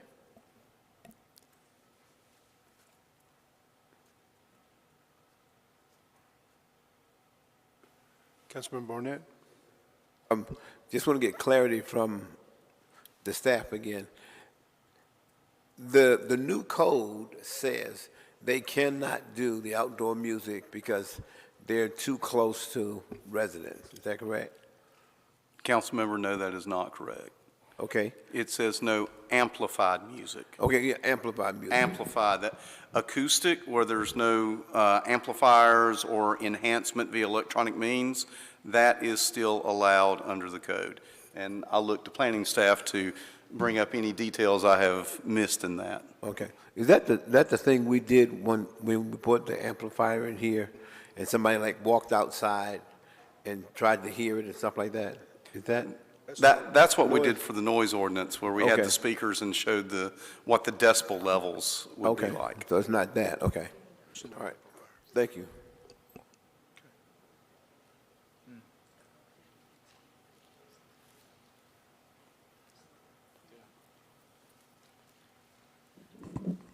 My name's Eric Ellis. I own the house at 223 White Avenue in Seagate. There has been a great discussion here, obviously, about loud music and amplified music, et cetera. But I think one thing that's really been overlooked entirely is Uber, Lyft, Uber Eats, et cetera. These services that are growing day by day. I learned about this actually from my nephew, a 26-year-old kid driving his Prius and making a lot of money doing Uber Eats. My house at 223 White Avenue now is also known as 3308 Del Par Lane because there was a road put in front of my house to access two duplexes. And I've got to say, I am amazed. And the people that live in the duplexes are fine, but if they have a party, you would not believe how many Uber and Lyft cars, I assume, go up and down this street, which is only like 300 feet long. I mean, it can be 30 to 40 cars in an hour coming and going. And I think about this situation here, excuse me, where there is absolutely a horrible parking problem with this. Giles Avenue, as Terry said, and Dan, there just isn't a place for people to park, especially with a venue that is this large and trying to get larger as far as whether or not they have outdoor music. Say if they don't have amplified music, they got a band that's acoustical or whatever, and that's fine, that's legal. You have hundreds of people, and it's also been mentioned, they park the food truck in their parking lot during these activities, taking up 5 or 6 parking spaces. And I don't think there's 20 parking spaces there total. I'm not sure. I've been there a few times. I've enjoyed myself, but I just wanted to make the point, this Uber thing, if the people can't park, and alcohol is involved, so a lot of people are going to choose to use Uber or Lyft to go and come and go. And basically, that's all I wanted to point out. And it's a real issue, actually, not just, I know this is about rezoning part of this lot, but the Uber thing, in the future, it's something to consider no matter where it is in Wilmington. It's growing leaps and bounds. And the traffic counts I was reading on the website today, they're kind of irrelevant, you know. Councilmember Spears. Well, sir, if you kind of take away from your point if you talk about Uber. If the guests of this facility or this establishment are Ubering in and Ubering out, there shouldn't be, that is not as much traffic or cars in this space as it would be, right? Well, you're right, but then Giles Avenue and the thing that just happened, the rezoning on Seabrill, Uber drivers and Lyft drivers are sharp. They know the quickest way. They use navigation and everything, and they're going to be using Park Avenue, they're going to be using Seabrill, they're going to be using Giles to come and go to avoid Oleander. I mean, the parking lot for this place is on Giles. It's not on Oleander. You can't access this property from Oleander. Right. And immediately you're back in the residential part of Seagate. I mean, Giles is a narrow little street. Okay, thank you.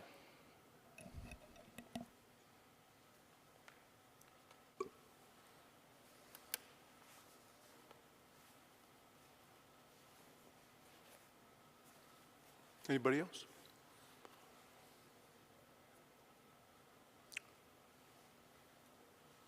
Any other questions from council? Sir. Mr. Rivenbark? Jeff, Brian, somebody, you want to come up? I want to talk to you some more.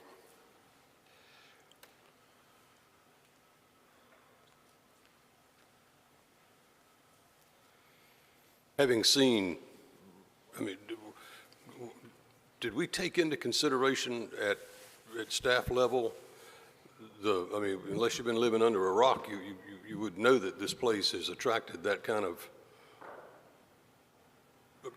you know, it's been a very big attraction. And I don't have a problem at all with the rezoning or the use. But what I do have a problem with is the lot's not big enough to handle what they expect to do. And, you know, outdoor music that's non-amplified, you know, if that's the way the code is, that's the way the code is. But you got a set of drums, or you could have a bluegrass band that doesn't have any amplification at all, and it's loud. You know, I'm old, but I've been through that stage and still like it. But I don't have a problem with that if that's what the code says. But what I do have a problem with is our parking. And I've seen the food truck, and the gentleman's right. It takes up a good portion of what they do have as parking. So there's got to be some teeth or some conditions or something, and we don't have that. We don't have that ability here tonight to do that. And our code, if it's requiring 16 spaces, I mean, you're a smart guy. Do you? I mean, that it doesn't fit.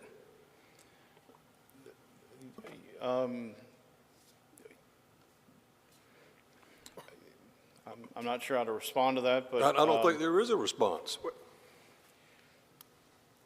Well, I mean, this guy was using it as a concert hall outside. And you can't have a concert hall and not have enough parking. I can see a bottle shop, you walk there, you Uber there.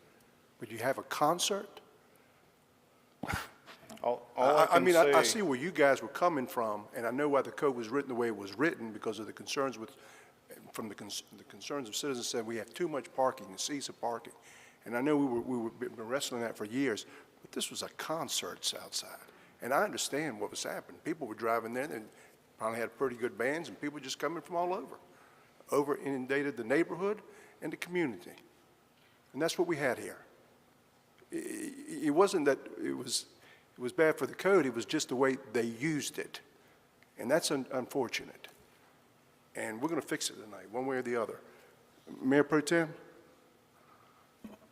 Well, initially I thought, in response to, I believe, Mr. Bailey, there really wouldn't be another limitation by a conditional rezoning when it comes to what they are allowed to do. I mean, if we said you have to do all of these parameters of within 1,000 feet of residential, and all that's they've got to adhere to that anyway, right? The thing about a condition would be the parking. So I'm going to be interested in hearing again from the applicant, and whether the owner is present, to tell us what their plan is. How do you address this? This is not fair to a neighborhood to do this kind of thing. And I'm not looking to the past and what his behavior was. I get what they're saying, and I wouldn't like it either. So I want to know what the plan is going forward, because if you do even have acoustical music and you've only got 16 parking spaces and you take up 4 or 5 of them with a food truck, what do you think is going to happen? You know, what's the plan here? You can't just leave it to be random. But so I'm really more interested in hearing you say, yes, a conditional rezoning as far as the operation really wouldn't limit them more. Is that right? A conditional rezoning for this particular parcel here, I mean, you're looking at the split zone. So on one side, it's already zoned CB, so the use the Christmas House foreign property is already allowed by right. So they would need to conditionally rezone the entire parcel if you wanted to restrict it even further. Just to clarify, though, they are directly abutting residential. So right. Outdoor amplified sound cannot occur on this property, period. And so it would limit any uses outside. They would need to do the sound buffers, et cetera. But in order to apply more conditions outside of what's allowed per the zone, they would need to come in for a CBCD. I don't know what their operations are. I'll have to defer it to the applicant to address how they plan to manage the parking through there. Okay, thank you. I have two questions, one for the applicant and one for the city attorney, who I see is perked up over here and ready to deal with this. What would be the enforcement mechanism to make sure that the owner follows the code and doesn't have amplified music and provides some sort of parking? It will be the same zoning enforcement that we use. It'll be civil citations that if they are not respected, then that can turn into an injunction where we literally go to court and have a judge order them not to do it. And if they do it again, they can be held in contempt of court, and that could actually lead someone to incarceration. That's a very extreme outcome, but legally it is possible. And Madam Mayor Pro Tem, if you will allow me to answer a question you did not ask, our code, if there is an outdoor seating area, it makes it clear that the outdoor seating and the outdoor activity cannot take up any of the parking spaces.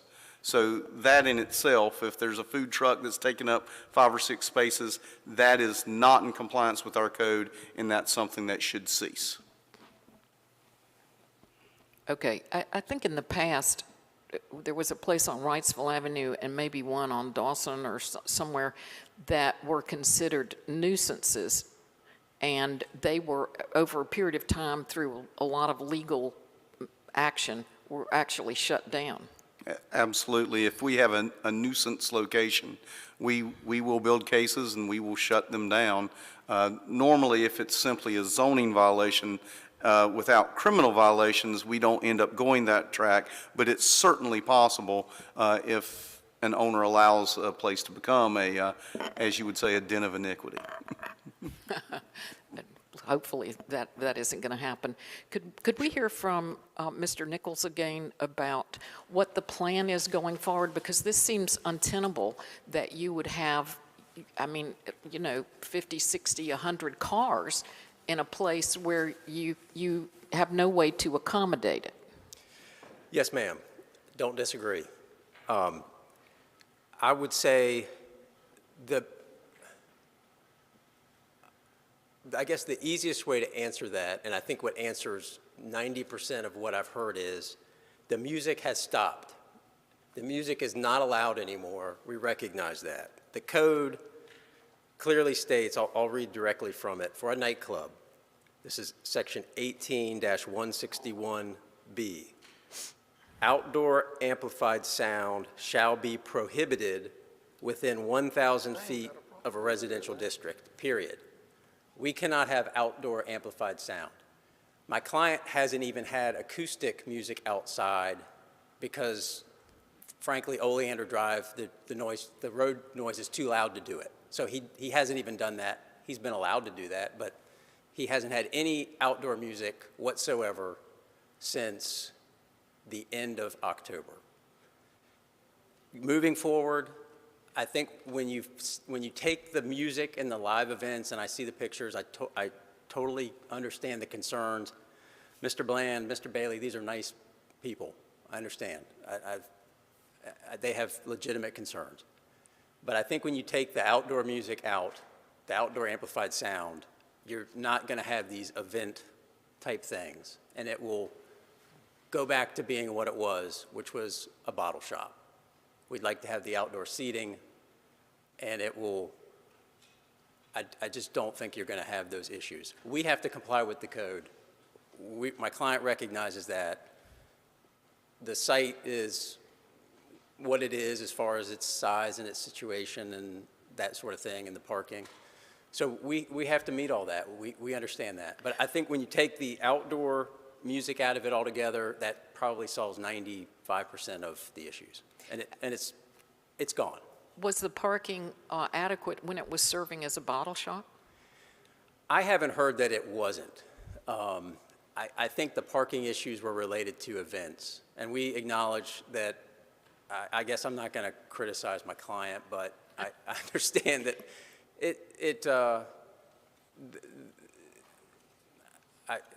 with COVID and things like that, things moved outside. We're going to acknowledge things got to a point where it was something needed to be done. The city did what it did. We understand. We're trying to work through those things. But I think with the current code, it will get back to what it was. And I understand it was not an issue before. We understand the limitations of the code. And I don't think you'll have these event-type things with people coming to see a live show. It's just not allowed. It's just not allowed anymore. Okay. Mr. Anderson? My question's probably for Bear and the attorney. So, Matt, you... Okay, thank you. I guess, and I feel like I hadn't said this per se, but, the rezoning's kind of a slam dunk. This whole area through here is CB. I mean, and the part that's tough here, and you may have misspoke, but I mean, your client is not the bottle shop owner, correct? Your client is the guy that owns the property, so he's the one asking for the rezoning, not the bottle shop opener, correct? Or are you representing the bottle shop opener? Well, bottle shop opener. Both. Owner. For purposes of the rezoning, it's both, because the applicant would be Seagate Bottle Shop, that's my client, but clearly the owner, Real Properties, Matt Scharf, you can see there's agent forms in the file for both of that. So Matt Scharf, on behalf of the owner. But the zoning will carry with Mr. Scharf. That's correct. Not with Mr. Okay. So that's part of the things are bumping together a little bit. But so my question is for them. It goes back to Margaret's question. We're setting ourselves up for an enforcement situation that can we handle it? I look back at we've had cases, multiple cases. I can come up with two right quick. One when we did the event facility, I think on Allen's Lane, and we allowed parking way away, and they're going to shuttle them in, and we allowed it at we knew a lot of times, and I see it, and it works great where it's located, but the brewery on help me out here, Flying Machine, people park across the street, and we take advantage of parking that exists, which would be great if he works something out with that person, and they're not, they're paying, I don't know how they horse trade and come up and let them use that parking. That's great. That's what we want. But what are, city attorney, I presume it's not legal to park on Oleander right there. I'm not sure about Giles. I would assume that's a police function, or would be. What teeth and if he had sawhorses up blocking the entrance to any parking with a food truck in there, and it's a Saturday evening. Do we have code enforcement officers out on Saturday evening doing that kind of thing? As to when our enforcement officers are out, I'm afraid that'll be for our zoning administrator, but as far as the parking in violation, or the taking up the parking spaces in violation of our code, you're right, that's a zoning enforcement issue. As far as parking where you're obstructing traffic or on streets where that's not allowed, that is a police enforcement issue. But I don't know if Oleander and Giles allow parking on the side of the road? Giles, I believe it does. Oleander, I don't believe it does, but frankly, I'd have to look into that, or I'd have to check with any of our law enforcement officers who may know. But I believe Oleander is a state road, if I'm remembering correctly. I don't think parking's allowed on that. Okay, so it's not. Giles, we're unsure. But if the neighbors saw this recreating, which I don't believe you'll have it to this level, but I still don't think there are enough parking spaces for a busy Saturday night, especially if you put a food truck in there and sawhorses that don't allow you to park in there. So the question then becomes, neighbors see it, they want to report it. How does that work? I mean, the police, obviously you can call the police, non-emergency number, hey, there's people parked on the side of Oleander, and start giving tickets. But how do we have, people parked all over, what we saw, basically, and the food trucks, no parking. We have to have 16 spaces, instead we have 0. Who enforces that, and what kind of teeth do we have to enforce it? The code enforcement officers have the responsibility for enforcing the zoning laws. So if that happens on a Saturday night, we do not generally have a code enforcement officer working on a Saturday night. Typically what would happen was they would call the office on Monday, they would report the violation, they would submit any evidence to the code enforcement officer that they may have, such as the pictures that were taken, and then there'd have to be an investigation done with regard to that. If the investigation proved to be founded, then we'd have to go through the citation process. And if we're going to, for the assumption of Giles, I mean, is it legal from a police standpoint that turns into basically a one-lane road because there's cars on there? Or I can't speak to whether or not there's parking on Giles or not. I don't know. Right. But I would think not, right? You can't just turn a city street into a one-lane road, can you? Well, no, you can't, but also the right-of-way is generally wider than the street, and parking may be allowed on the certain streets, yes. May be allowed on the right-of-way in front of these homes where the folks do or do not want them to park. Gotcha. All right, thank you, Tony. Mr. Waddell? I would say that the major parking issues were during the times when they had amplified music on site, but it was exacerbated by the applicant's just disregard for folks around them. My real question for the applicant is why pursue a straight rezoning rather than, I mean, something that is, to me, obviously well suited for a conditional rezoning? I don't know where the applicant went. Well, it's a good question, and I'll get back to sort of the basis of what we're here about. The bulk of the property is zoned CB now, so the nightclub can go on the CB property now. We're asking for approximately 1/4 of an acre of what's this corner of this O and I-1 section to be consistent with the rest of the zone. So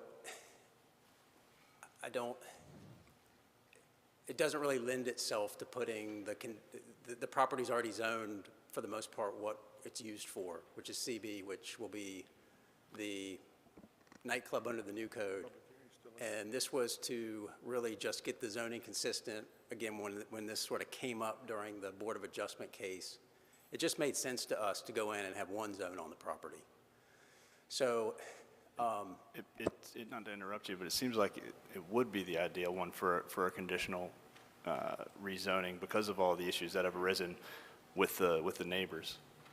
I understand, but the conditions that we're talking about are things that we have to comply with. They're conditions of the code.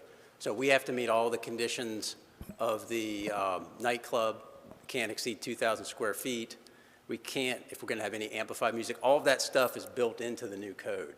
So we have to meet the parking requirement. I don't really know what other condition you would add to the existing code to address the situation. If someone's parking, I'm not advocating for anybody to park illegally or violate the code or anything like that. So we have to meet the code. We understand that. And if we don't meet it, then we should get cited, as should everybody else. So the concerns that I think have been addressed or raised have been addressed with the new code effective December 1.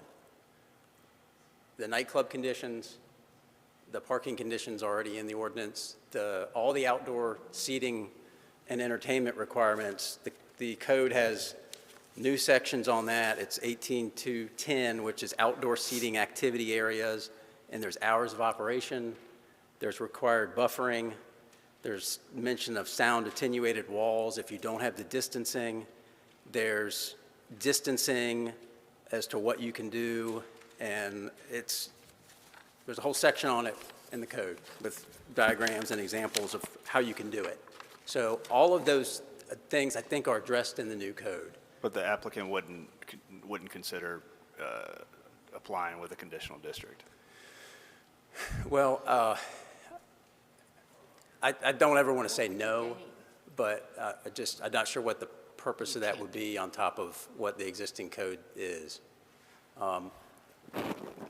My clients in this instance are the owner and the operator.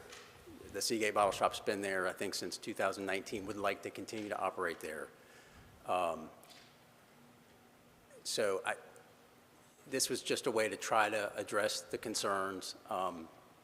Again, I'm not diminishing the concerns that you've heard, but I think with the elimination of the outdoor music, I think will alleviate the vast majority of the issues that have been raised. And we've got to follow the code. I mean, I'm the first to say it. So that's something we have to do. And if we don't, then, like I said, if someone's not following the code, then there should be an enforcement action, there should be a citation, there should be a remedy, and there are remedies for that. So.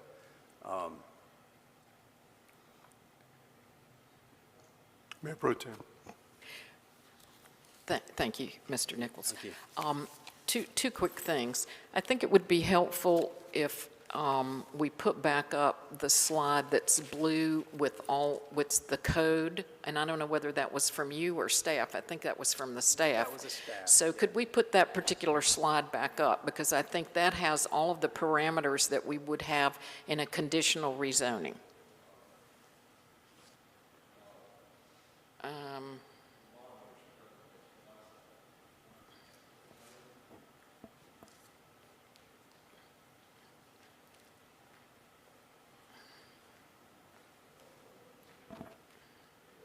There. Okay, that one.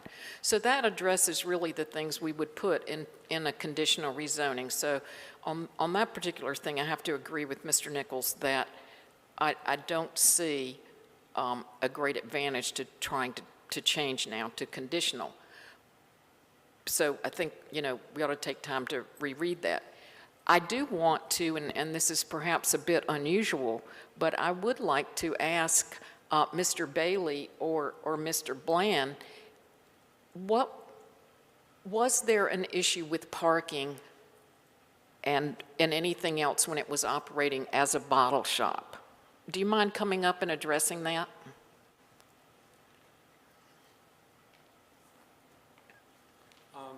As an answer to your question, ma'am, no, there was not. It was a quiet little thing that just kind of happened. I think one of our questions for you is, this is a split zone. So this new little piece is going to be zoned under the new LDC. Is the old piece under the old LDC? And if they combine, does that make everything? That's what we're worried about. Somehow they're going to take that old LDC building and attach it to this new little piece so they can do whatever they want again. But okay, no, there was no problem. When there were no concerts there, paid for concerts, there was no problem. Okay, so if it went back to that, you're okay with that? Your neighborhood's okay with that? Yes, ma'am, as long as, okay. Because that parking issue probably will not happen as much.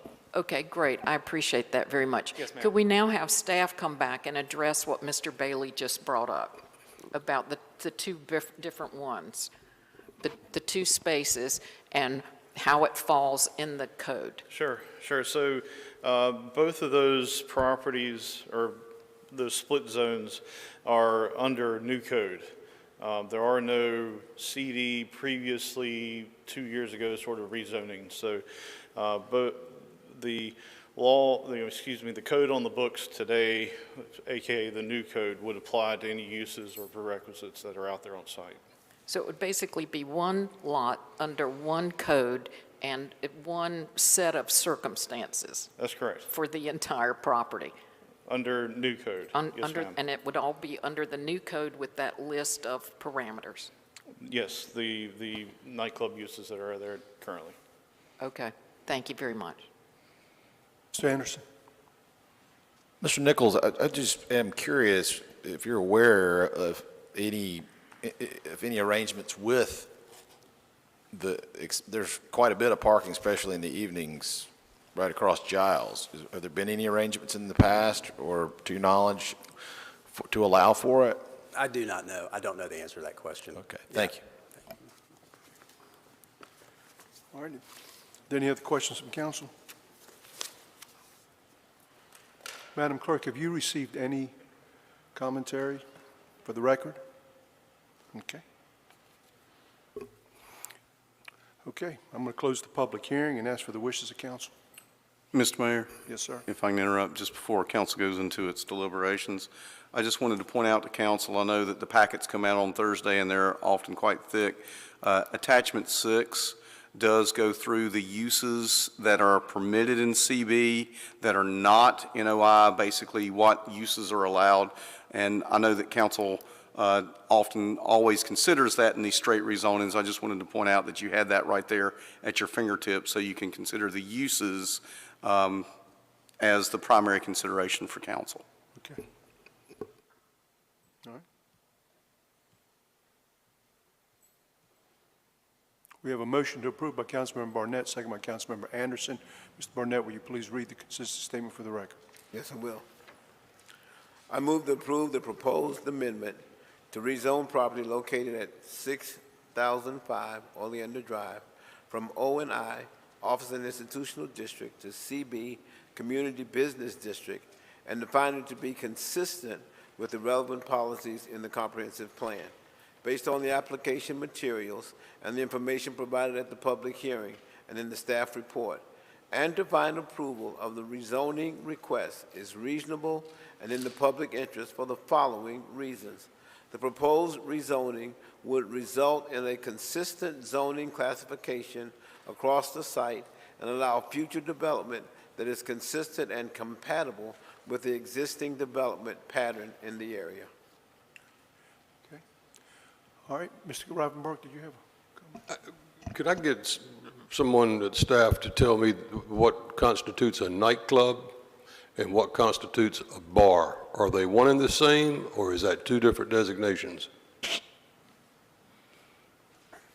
And both are allowed in CB? Yes, they're both one and the same. Bar, tavern, nightclub, it's all the same sort of use. Okay, so the reason I'm asking that, he's limited to 2,000 square feet for his nightclub. So the balance of that building cannot be used for any allied type business that would be construed as just selling alcohol or arcade or anything like that. Is that a fair statement? If he has outdoor seating, he is limited to 2,000 square feet. If he doesn't have anything outdoors as far as seating is concerned, he can use the full square footage of his tenancy. As the nightclub? Yes. As long as he doesn't have outdoor seating, he can use 4,653 feet as a nightclub. I believe so. I'll look at Catherine Thurston. Oh. Per the tenant, so they could, I'm sorry for being so loud, but another tenant could go in and sell alcohol and even be a nightclub up to 2,000 square feet. So it's just this particular one. So we could end up with 4,000 square feet as one big bar or two bars or two nightclubs? Two 2,000 square foot bars, yes, could be on the same parcel. Thank you very much. Okay, ready to vote? All right, all in favor of that motion, please indicate by saying aye. Aye. Any opposed? That item passes 6-1. Is there a motion to waive second reading? Motion made by Mayor Pro Tem Haynes, second by Councilmember Anderson. Discussion. All in favor of that motion, please indicate by saying aye. Aye. Any opposed? Item passes unanimously on second reading. That brings us to our next item of business, which is item PH2, which is an ordinance amending the official zoning map of the city to rezone property containing 1.05 acres of land located at 6817 Greenville Loop Road from R15 residential to MD10 CD multi-density, medium-density, multiple dwelling residential conditional district to allow for a 10-unit duplex development. At this time, I'd like to recognize City Manager, Ms. Tony Cottle. Mr. Cottle. Mr. Mayor, Mr. Patrick O'Mahony, Associate Planner, will overview this item for us.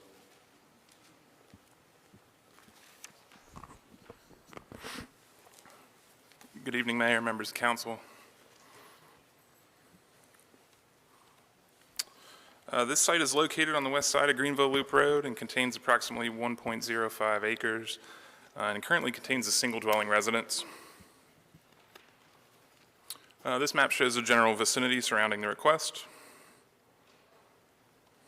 And these are photos of the subject property and adjacent properties. And here are some more photos showing the adjacent land uses along Greenville Loop Road. As mentioned, the site's currently zoned R15 residential and is part of the September 30th, 2000 annex area. The site is surrounded by residential zoning and land uses. The Summerwalk neighborhood's directly to the north. There's R15 zoning to the east, south, and southwest. The Summerwalk neighborhood to the north, as mentioned, is MD10, multiple dwelling, CD, conditional district. That is shown directly to the north and west of the property. Here's the proposed site plan. The applicant proposes to conditionally rezone the property from R15 residential to MD10 CD, that's medium density, multiple dwelling residential district, conditional district, for a 10-unit duplex project. The proposal includes 5 duplex structures accessed by a proposed driveway connecting to Greenville Loop Road. Each unit consists of 3 bedrooms. Parking for each unit is located under each structure with 4 additional spaces for guest parking located throughout the site. The site is located within a neighborhood-scale infill development and greenfill sites as multi-use place area of opportunity. The site's also located along a planned green connection, a community parkway loop road, and is adjacent to a mixed-use place and transit-oriented mixed-use center. The comprehensive plan supports infill development where it's appropriate and where there are no adverse impacts to the surrounding environment. The proposal includes a moderate density transition in close proximity to a mixed-use center that is consistent with the established detached townhome and multiple dwelling housing options in the general vicinity. The project would provide additional housing options and serves as a suitable transition between the existing mixed-use node near Oleander Drive and the surrounding residential areas along Greenville Loop Road. Staff believes this proposed zoning amendment is consistent with the recommendations of the comprehensive plan and that the request is reasonable in the public interest. Staff recommends conditional approval with the conditions outlined in the case summary. Planning Commission did recommend unanimous approval of this request. That concludes my presentation. Happy to answer any questions that you have. Are there any questions for staff? Yes, Mr. Anderson? I did notice a little arrow to a recycle pad, but I'm just curious, on this zoning level in the city, I guess if that's not a city street, how do we handle trash and recycle? Usually they're shown on the proposed plan, and there are standards for landscaping that go with any trash or dumpster location. So it's not something where everybody puts theirs out on the street. It's usually like a corral or something on campus. Yeah, it's usually interior to the site. Okay, thank you. Yep. Any other questions? Thank you. Thank you. At this time, I'll recognize the applicant. Please come forward.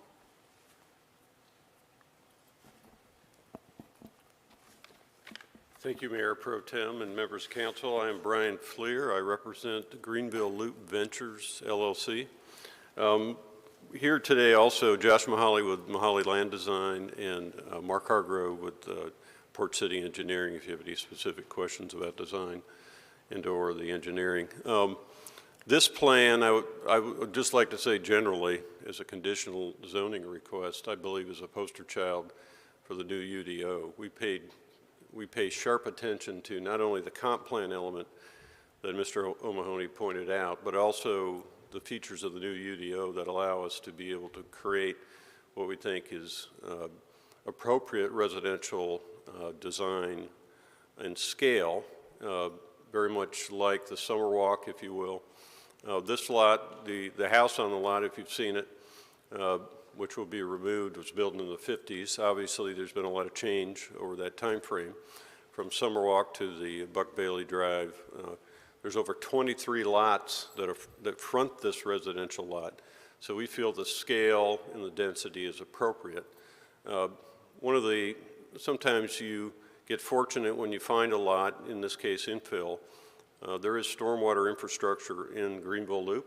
So our engineer is able to design that so we don't have to do on-site detention.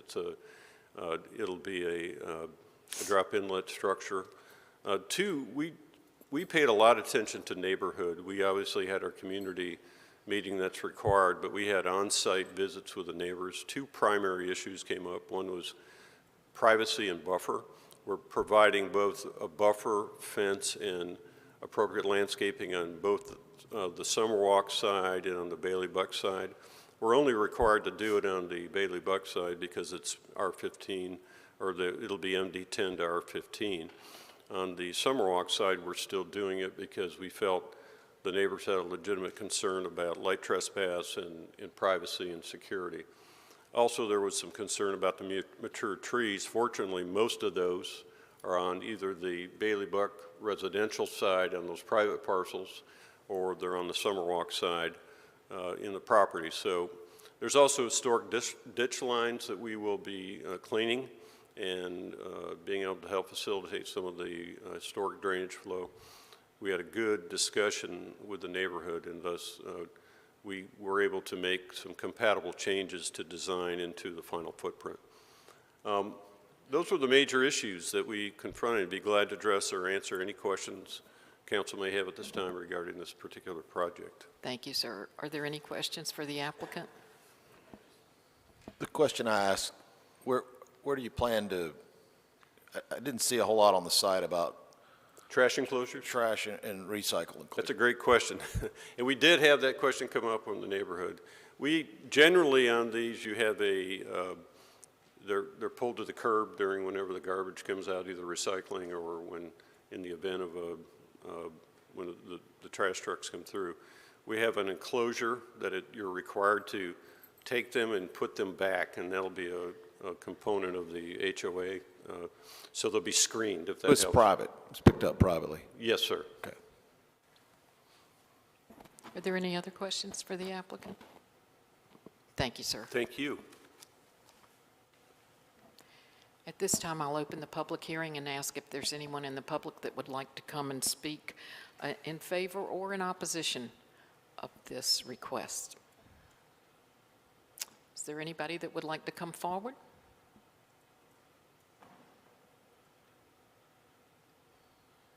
Seeing none, I guess I will close the public hearing and ask if the clerk has received any information, okay.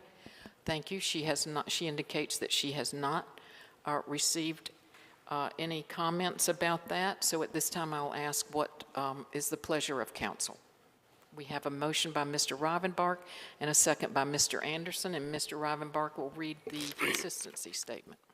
I move to approve the proposed amendment to rezone the property located at 6817 Greenville Loop Road to rezone from R15 Residential District to MD-10 CD Medium Density Multiple Dwelling Residential District Conditional District for 5 residential duplex buildings for a total of 10 dwelling units, and find it to be consistent with the relevant policies in the comprehensive plan based on the application materials and the information provided at the public hearing and in the staff report, and to find approval of the rezoning request as reasonable and in the public interest for the following reasons.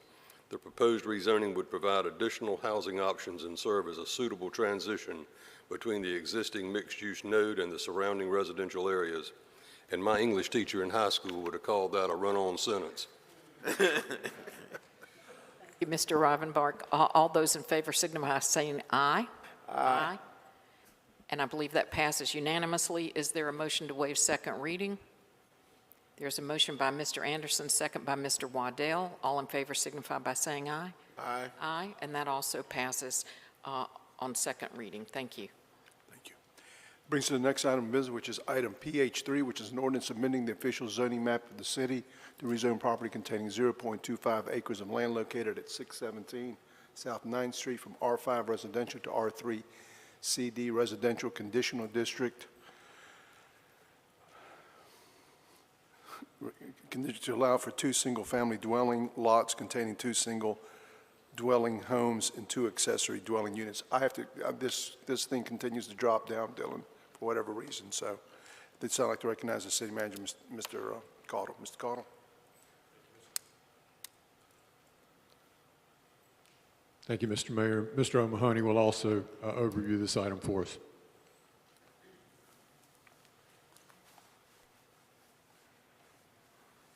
Thank you again, Mayor and members of council.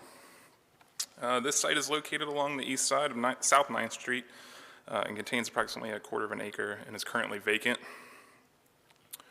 This map shows the general vicinity surrounding the request. These are photos of the subject property and adjacent properties. And again, these are photos of adjacent land uses. The site is currently zoned R5 residential and is located within the 1945 city limits. The site is surrounded by residential zoning with R3 to the west and R5 zoning to the north, south, and east. Residential uses surround the property with a vacant parcel to the south. Here's the proposed site plan provided by the applicant. As mentioned, they are proposing to rezone the property from R5 residential to R3 conditional district residential for 2 lots. Each will contain a single dwelling home and an accessory dwelling unit. The single dwelling units are intended to be 1-story tall. The proposed lots are approximately 5,400 square feet, and they are served by a shared driveway. Under the current R5 zoning, a triplex unit would be permissible on this lot as it currently stands today. Just wanted to point that out as well. The site is located within a neighborhood scale infill development area of opportunity on the Comprehensive Plan's Growth Strategies map. This designation promotes small infill development with a particular emphasis on neighborhood character. The Comprehensive Plan also promotes location-efficient housing to help supply Wilmington with diverse housing options that are accessible to individuals and families of all incomes, needs, and preferences. The site is located within the plan boundary of the Southside Small Area Plan. This supports maintaining existing residential zoning at this location. The proposal for the subject property will allow for additional density and lot sizes in a manner that is consistent with the surrounding neighborhood. The proposed rezoning would allow for compatible infill, and future residents would benefit from the proximity of existing services within the vicinity of downtown. Staff believes the proposed zoning amendment is consistent with the recommendations of the Great Wilmington Comprehensive Plan, and the request is reasonable and in the public interest. Staff recommends conditional approval with the conditions listed in the case summary. Planning Commission also unanimously recommended approval of this request at their January 5th meeting. I'm happy to answer any questions that you might have. Any questions of staff? Okay. Thank you, sir. Thank you. At this time, I'd like to recognize the applicant. Thank you very much. Good evening. My name's Cindy Wolf, and I'm representing Dealey Properties. Mr. Dealey has done a good many infill projects similar to this in the 1945 corporate limits, and very successfully. He has a very comprehensive management group that oversees all of his properties. So you'll see with this particular block, even though South 9th Street is the division between the R3 to the west and the R5 to the east, there is a wide variety of size lots, and certainly 33-foot wide lots are not unusual in any of these blocks. To create 2 lots out of this, the reason we have to go with the R3 rather than the R7 is due to the minimum lot width. And this provides then, next please, the ability to put in 2 lots, 2 single-family homes that address the street.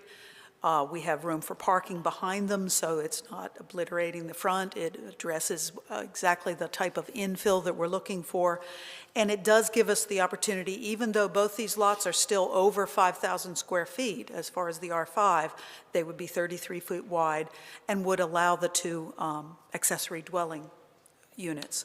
And I think that is the big vehicle. A lot of, unfortunately, vacant lots in these parts of the city tend to be used not as well as they should. I know that during the community information meeting, the neighbors talked about how there is debris being thrown over the fence. Just vacancy elicits problems quite often. So I think as an infill project, we think this is a good use for the site. It's not overdeveloped as far as this area. And the next one. What he has built in the past are single-family homes. They are on crawl spaces, and that was one of the big concerns of the neighbors, was they didn't want 2-story here. So both the primary dwellings and accessory dwellings would be 1-story, brand new construction, and we think that this would be a benefit to the city. I'd be happy to answer any questions you might have. Any questions for Ms. Wolf? Yes. Mr. Barnett? I was asked, what would they cost you, ballpark? Got an idea? These would be rentals. Okay. It's market rate. The market rate for this part of town is somewhat affordable. It just depends on, you know, your AMI, I suppose. Okay, thank you. Any other questions? Okay. Thank you, Ms. Wolf. This time I'm going to open up the public hearing and ask if anyone in the public wishes to speak on item PH3.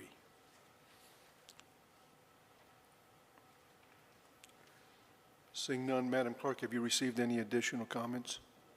Okay. Hearing none. Are there any further questions on council? Hearing none, I will close the public hearing and ask for the wishes of council. And I will also note that whoever makes the motion must read a consistent statement for the record.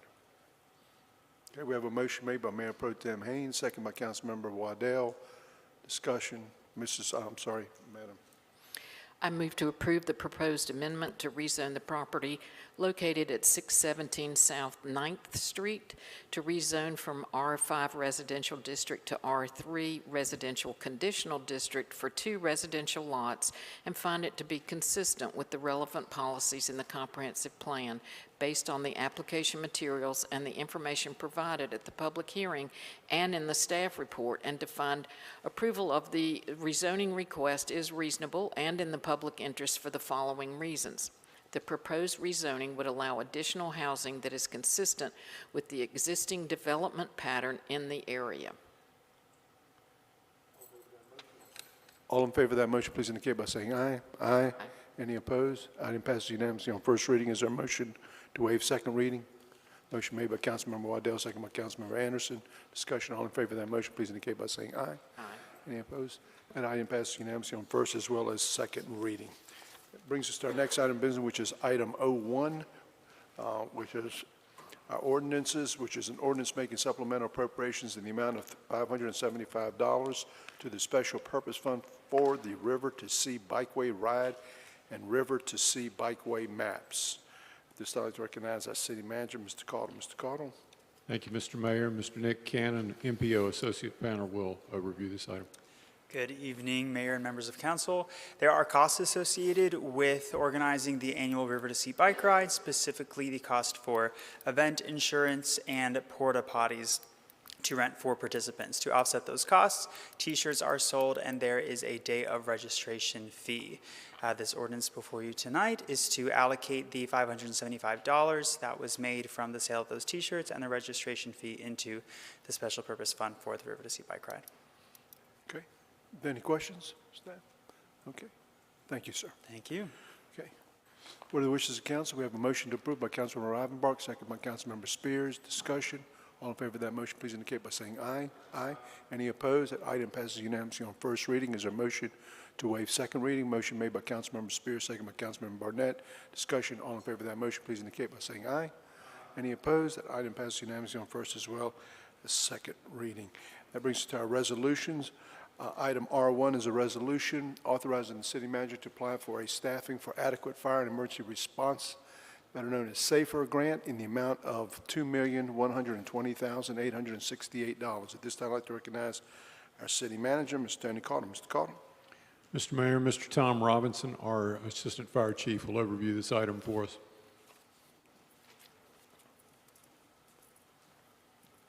Good evening, Mayor and Council. This resolution is going to ask for the permission to apply for this grant. This grant will allow us to use this money, if we are awarded the grant, to be able to use it for the personnel that will staff the new River Lights Fire Station. It is a 3-year grant that will consist of $695,000 first year, $707,000 second year, $718,000 the third year. It is a reimbursable grant, so we have to have this money budgeted, spend the money, and then we get reimbursed for those first 3 years, but it will help supplement those salaries for the first 3 years that we have River Lights staffed. Okay. Any questions, Mr. Ross? Okay. Thank you, sir. Thank you. What are the wishes of council in respect to the resolution? We have a motion approved by Councilmember Rivenbark, second by Councilmember Spears. Discussion. All in favor of that motion, please indicate by saying aye. Aye. Any opposed? Item passes unanimously. That brings us to item number R2, which is a resolution authorizing City manager to enter into an agreement with the Cape Fear Collective for grant funding to acquire naturally occurring affordable housing utilizing $250,000 of American Rescue Plan Act, better known as ARPA funding. This time I'd like to recognize our city manager, Mr. Caudle. Mr. Caudle. Mr. Mayor, Ms. Suzanne Rogers, our Community Development Housing Planner, will overview this item.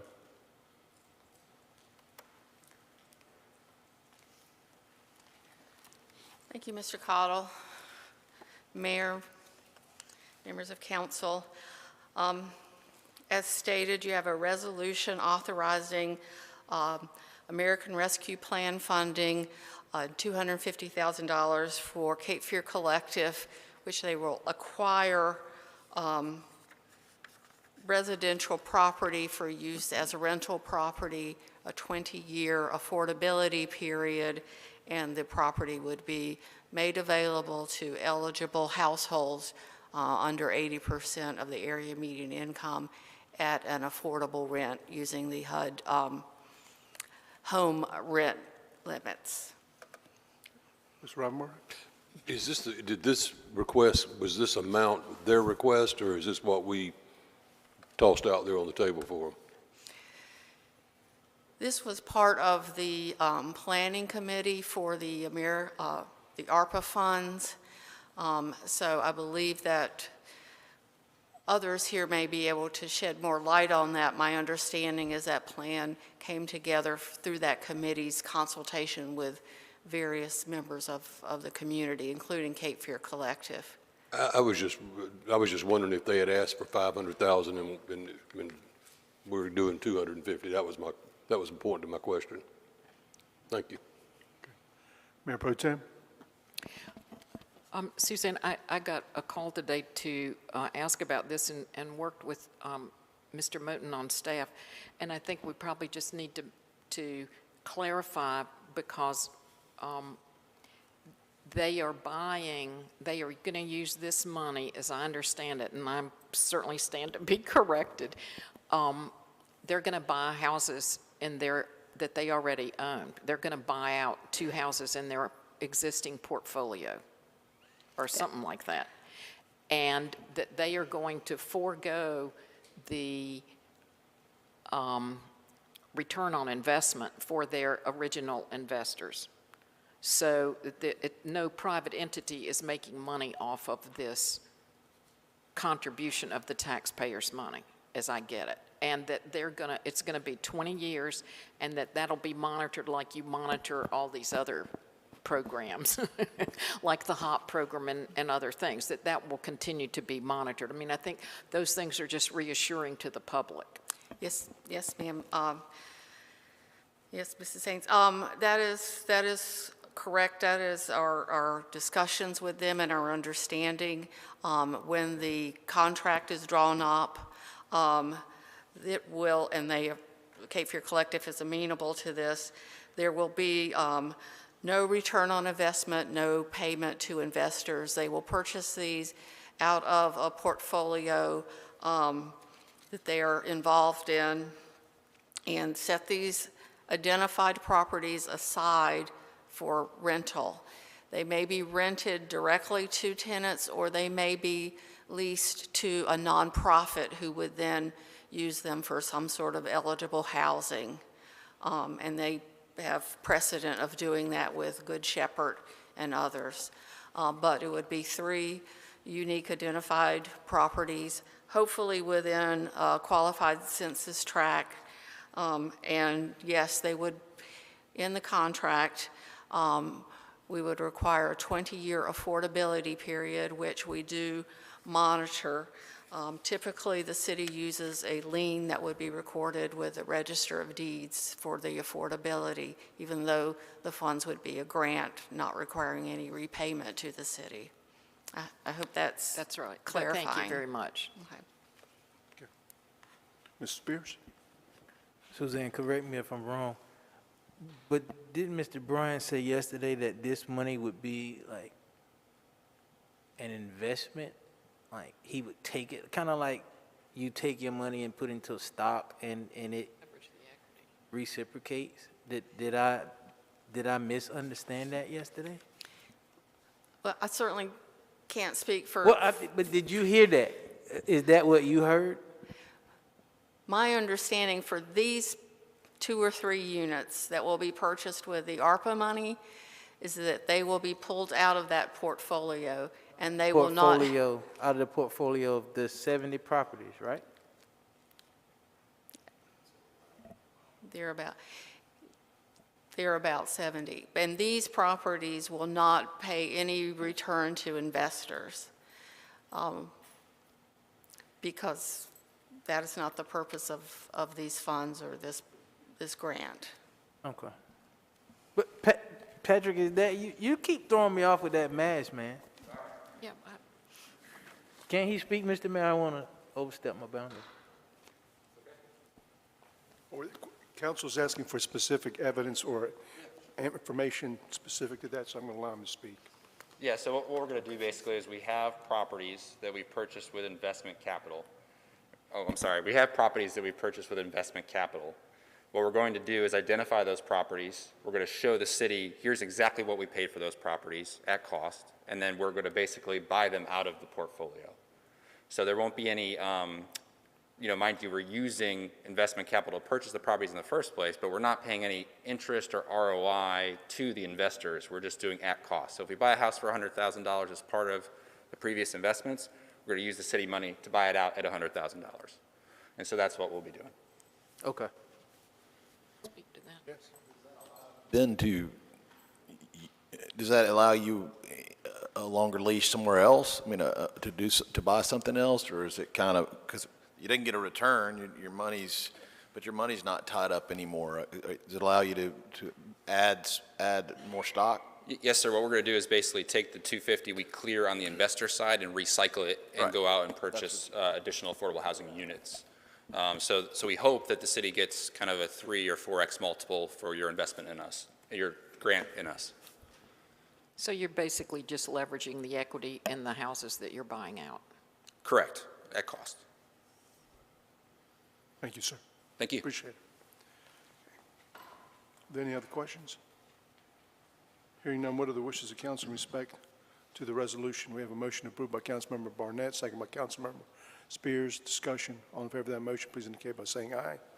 Any opposed? Item passes unanimously. That brings us to our next item of business, which is item R3, which is a resolution authorizing the city manager to enter into an agreement with Genesis Block to provide small business entrepreneur opportunities utilizing $100,000 of American Rescue Plan Act ARPA funding. At this time, I'd like to recognize our city manager, Mr. Caudill. Mr. Caudill. Thank you, Mr. Mayor. Interim Deputy City Manager Jennifer Moretti will overview this item for us.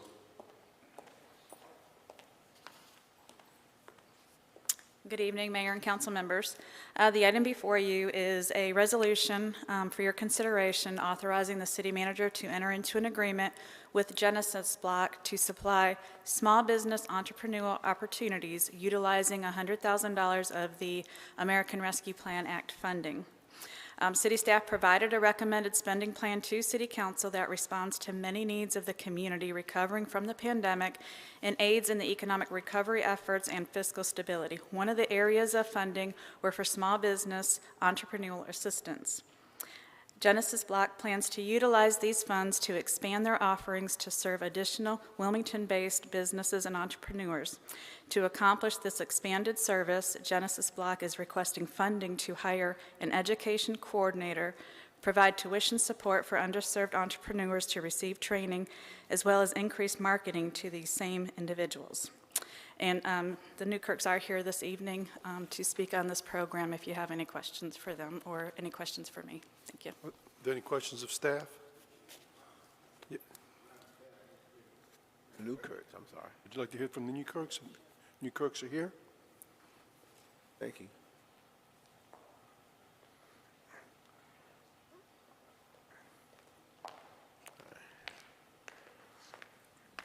Hey, I've had the privilege of going to Genesis Block, and I was excited about that.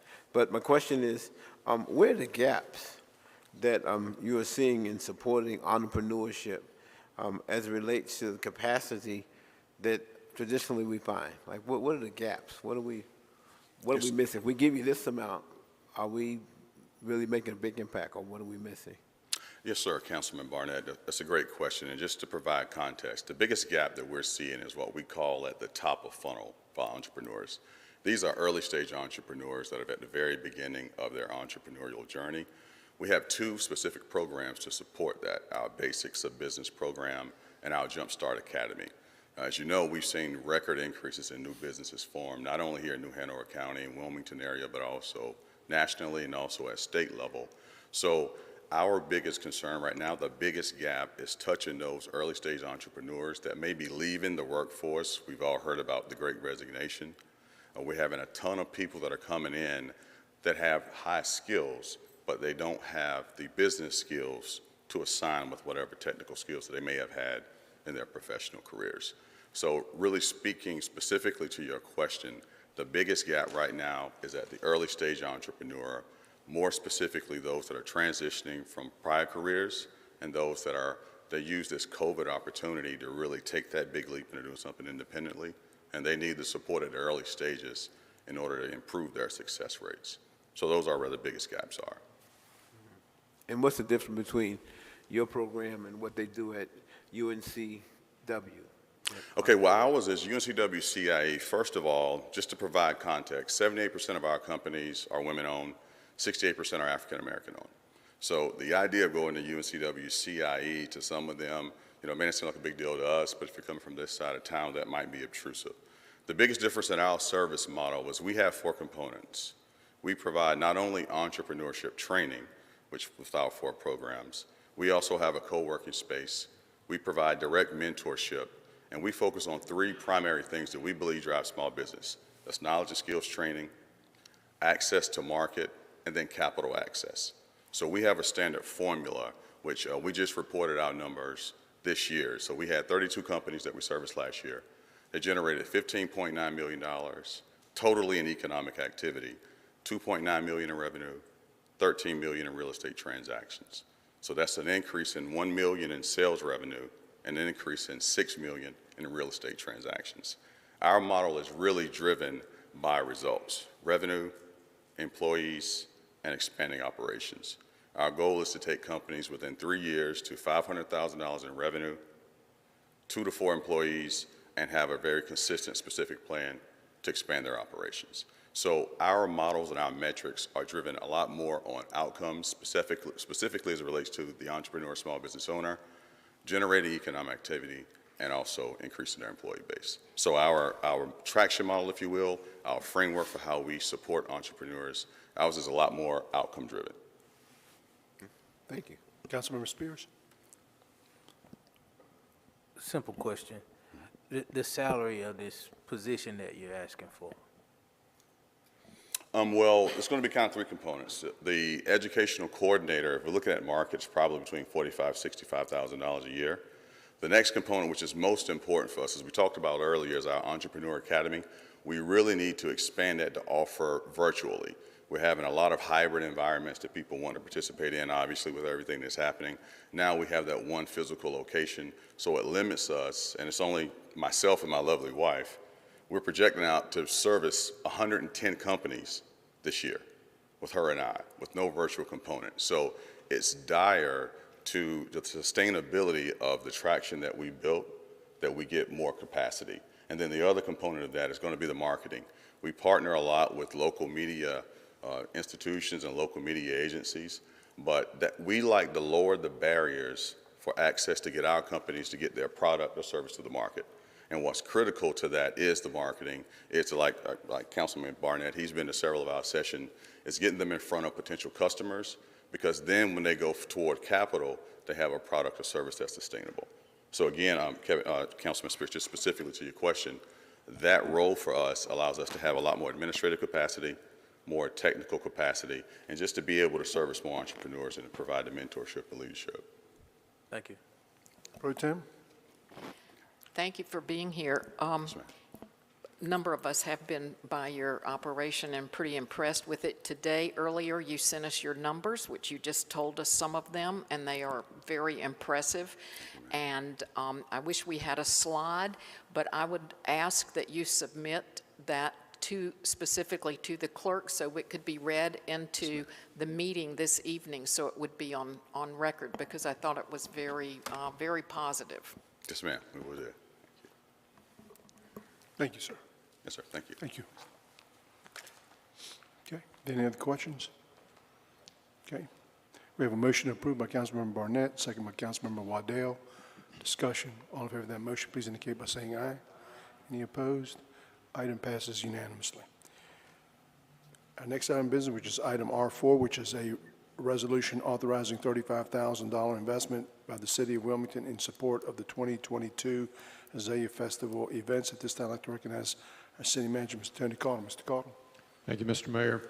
As you noted, this is a request from the Azalea Festival asking for $35,000. It's in conjunction with a companion request that also goes to the county asking for an additional $35,000. In the correspondence that the Azalea Festival provided, this is the 75th anniversary of the Azalea Festival. They would like to make some of the events more affordable, and they are therefore asking for these contributions from the local governments in order to bring the cost of the events down to where they'll be more affordable for folks in the general public. I'll be glad to answer any questions. Councilmember Waddell. First question is for the city attorney, Ms. Everhart. To recap our conversation earlier today, I serve on the Azalea Festival on Azalea Festival subcommittee, but I'm not on the board, so I'm not required by the new state statute to recuse myself from this vote. That's correct. The position that you described to my office was that you're the head of a committee, but you are not a director or a board member, and so you're not required to recuse yourself, in our opinion, for this matter. Thank you for that clarification. So while I do serve on Azalea Festival Committee and I'm a private financial supporter of the Azalea Festival and have been for a number of years, I do have concerns with the city of Wilmington appropriating taxpayer funds for a non-government function. I think this may set a precedent for continued funding for the Azalea Festival. They may come back year over year. $35,000 with some of the other things we're seeing, it may not look like a lot of money, but it is a lot of money. It's, I think it represents 6 to 7 families that are live in the city, pay property taxes. It represents surely, a few city jobs. With all the discussions we've had of increasing salaries for city employees and that provide core services, I think these funds could be better used elsewhere. So just wanted to share my thoughts with council on that. Councilmember Anderson. Tony, I'll address this to you unless you can deflect, you can feel free to deflect it to the person who can answer it the best. Elaborate what council contingency, I've seen that before. That's just, how would you describe that? Is it a crew? Is it what are our prior typical uses for something like that? You're not talking about the travel piece. No, sir. This is general contingency allocated in your budget for this particular purpose. We have used it before for various items that come up during the year that are of import to council that they would like to see funded. In this case, it's just the $35,000. So it's just kind of an oddball. We don't know what might show up, and a pressure valve kind of thing in the budget. Yes, sir. Charlie says it all the time. I can't stand it with the 50-50 because the city taxpayer pays double, but not nobody, but a lot of people don't seem to get that. This is a one-time ask, as you understand it. It's not a be back. Yes, sir. My understanding, it's a one-time ask for the 75th anniversary. Yes, sir. Is the because in the past, as I understand it, our contributions more in kind. It's police force, it's roadblocks, it's cleanup, trash, correct? Yes, sir. There is a contract that actually exists between the Azalea Festival and the city for the provision of certain services, which include police services, trash services, traffic engineering, all those. The barriers that go up and down for parades and all that. Yes, sir. Okay, thank you. Mayor Pro Tem. Thank you. As I remember, just as an aside from asking a long time ago, that support in the way of services really adds up to over $100,000 for the Azalea Festival. So the city is very supportive. of the Azalea Festival. I don't object to giving them the money. When I do think that we need to treat everybody the same, and when we go through all of these things about giving nonprofits money, I believe, and I certainly stand to be corrected as usual, but if we give somebody, it used to be $5,000, now I believe it's more than $10,000, we need an audit from them. We need some sort of look back, maybe an IRS form or something like that. I would want to be assured that the staff gets that before we strike some check to any organization, which I think we all respect the Azalea Festival, but I think we should treat everyone the same and make sure of their financial stability before we invest the taxpayers' money. Yes, ma'am. Mr. Rivenbar. The Azalea Festival, by the last calculation, puts about somewhere north of $55 million in businesses in this town during that 4-day festival. This being the 75th and coming off of 2 years of not struggling, but coming off of 2 very unusual years, this festival, which is recognized throughout the nation as one of the 100 top festivals, they have done everything in their power to glue this thing together and keep the people's interest up. Years and years ago, there used to be a more formal coronation than just going down on the river on a barge and welcoming the Queen on a boat. And this year, with the concert venue that we have in the North Riverfront Park, they want to do a special concert and make it very affordable for everybody to go and have a coronation with entertainers and the festival guests and invite everybody to it. And I think it's extremely important for us and the county to step up. And I do agree with the 50-50. I've never liked that, but that's what they asked for. And as far as their financial wherewithal and the oversight from their bookkeeping, I assure you that they would be glad to share with you the strength that they carry and the fortitude that festival has. I, along with our city clerk, Penny Sidbury, are past presidents, and I know from experience, firsthand experience, what goes into putting on that festival. You start the day after this one ends, and you work all year long with over 1,000 volunteers that give of their time and their efforts and their talents to pull this off. And we need to get that festival back on the right rails, and this would be a good way for us to show our support and help them. Thank you very much. Mr. Spears? I think Charlie just took what I was going to say. I think it's especially important to express to the public the $50 million annually provided by the festival, the Azalea Festival, to our community. You know, so I think that's a really good investment of $35,000 from the city of Wilmington, where we get that kind of return. Now, Mr. Manager, could you tell me if the county has voted on their 50? I do not believe they have, but I can't verify that with certainty. Okay. I can. They vote next week. Their next meeting is next week, and it's on their agenda, according to that other Robin Bark over there in the county. Thank you, sir. Yeah. Well, yeah, so I mean, I had the same thought as, you know, for $35,000, what will we get in return? And when I read through the documents and to see, and I think that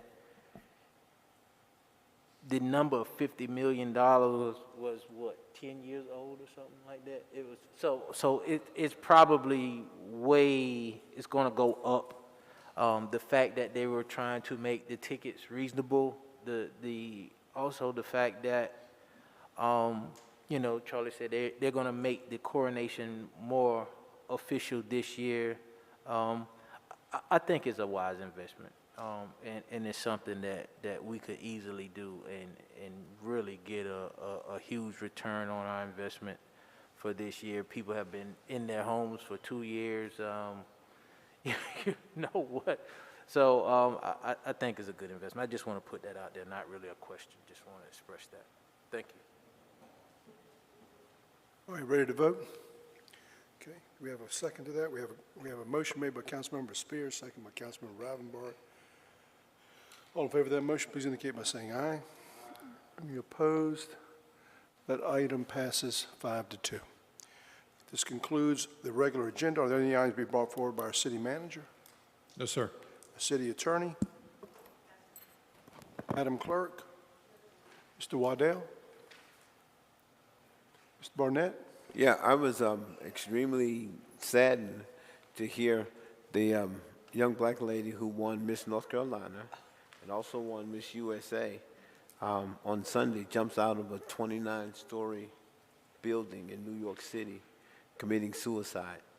And I don't share that only because she's an African-American, but I share that because I oftentimes tell people to check with your strongest friends. You know, there are a lot of people who are struggling with real-life stuff, and I just want to encourage us to continue to check in with your strongest friend. The person that you think's got it all together, they may not have it all together. So we pray for her family as well as all of those who are who have to struggle with that. Thank you. Thank you. Mayor Pro Tem? You know, it's unusual that we have a meeting on the first day of the month, and I don't think that happens very often. But of course, February, I believe, is Black History Month, but a special note about today is that February 1 is National Freedom Day, which actually celebrates the signing of the 13th Amendment that abolished slavery in the United States, and I believe that was in 1865. It's also a very auspicious day because, on a lighter note, it's the Lunar New Year, or, you know, Chinese New Year. So it's a time to reflect on new beginnings, and it is this year in the Chinese New Year, the year of the tiger. And that is seen as representing courage and bravery, but it's also about hope. And so we need courage and bravery to continue, and certainly hopeful that we will get through COVID in the year, the lunar year of the tiger. Thank you. Mr. Ravenbart? I'd just like to thank, he's not here, he's left, but the gentleman with Cape Fear Collective, that is real special. These people that in the private side go to the lengths that they do to have a real passion for helping put affordable housing out there for some of our folks that need that. Okay. Mr. Anderson? Really, Clifford kind of jogged my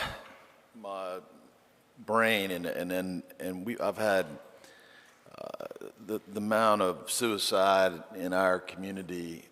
I mean, just in my children's circle, you know, been 2 in the last year in college, and I just really think we way underestimate what COVID has done to it's, you know, at our age, you know, the prom, you know, what was it? You know, we've had a lot of big ups in our lives, but at that point, I'm just using that as an example. Nobody did it over the prom, but I'm just telling you all these milestones that these kids playing, not getting to play sports, not living in dorms, not getting to having to wear masks. It's kind of, it multiplies on top of the stuff that they already had pressures. And so Clifford's right, and you know, I was reading up on it a little bit, and it's funny. It's not funny. It's unusual that it's kind of right.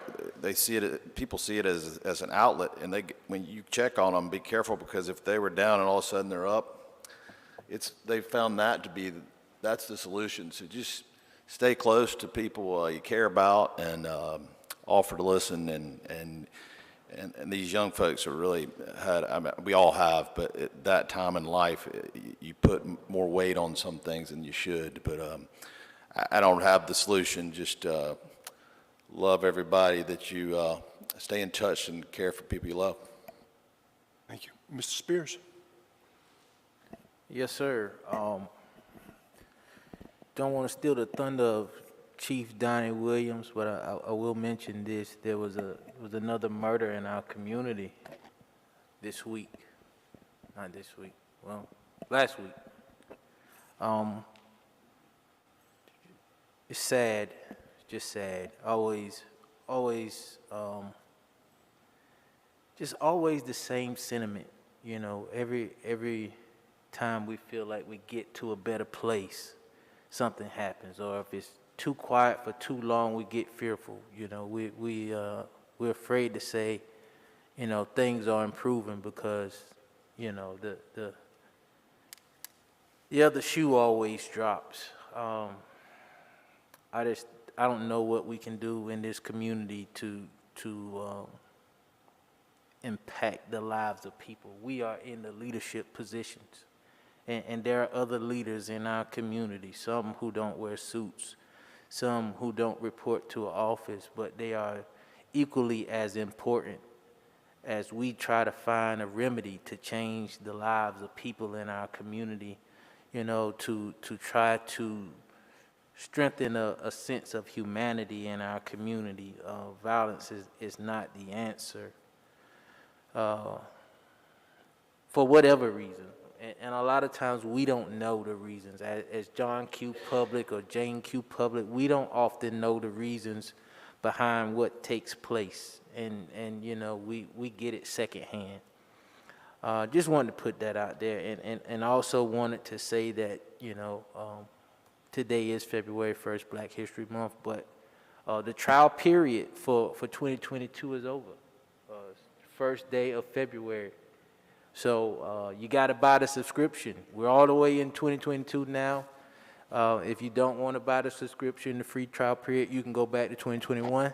I don't think that's really possible, but we see what 2022 has to offer, and we know what we have to do to improve it. Thank you. Thank you. And on a lighter note, if you haven't seen it, it's on Star News Online. Survey says that Wilmington is one of the most populous cities in the U.S. to move to. So thank you to all the men and women of this great city that work every day to make it that way. With that, we stand adjourned.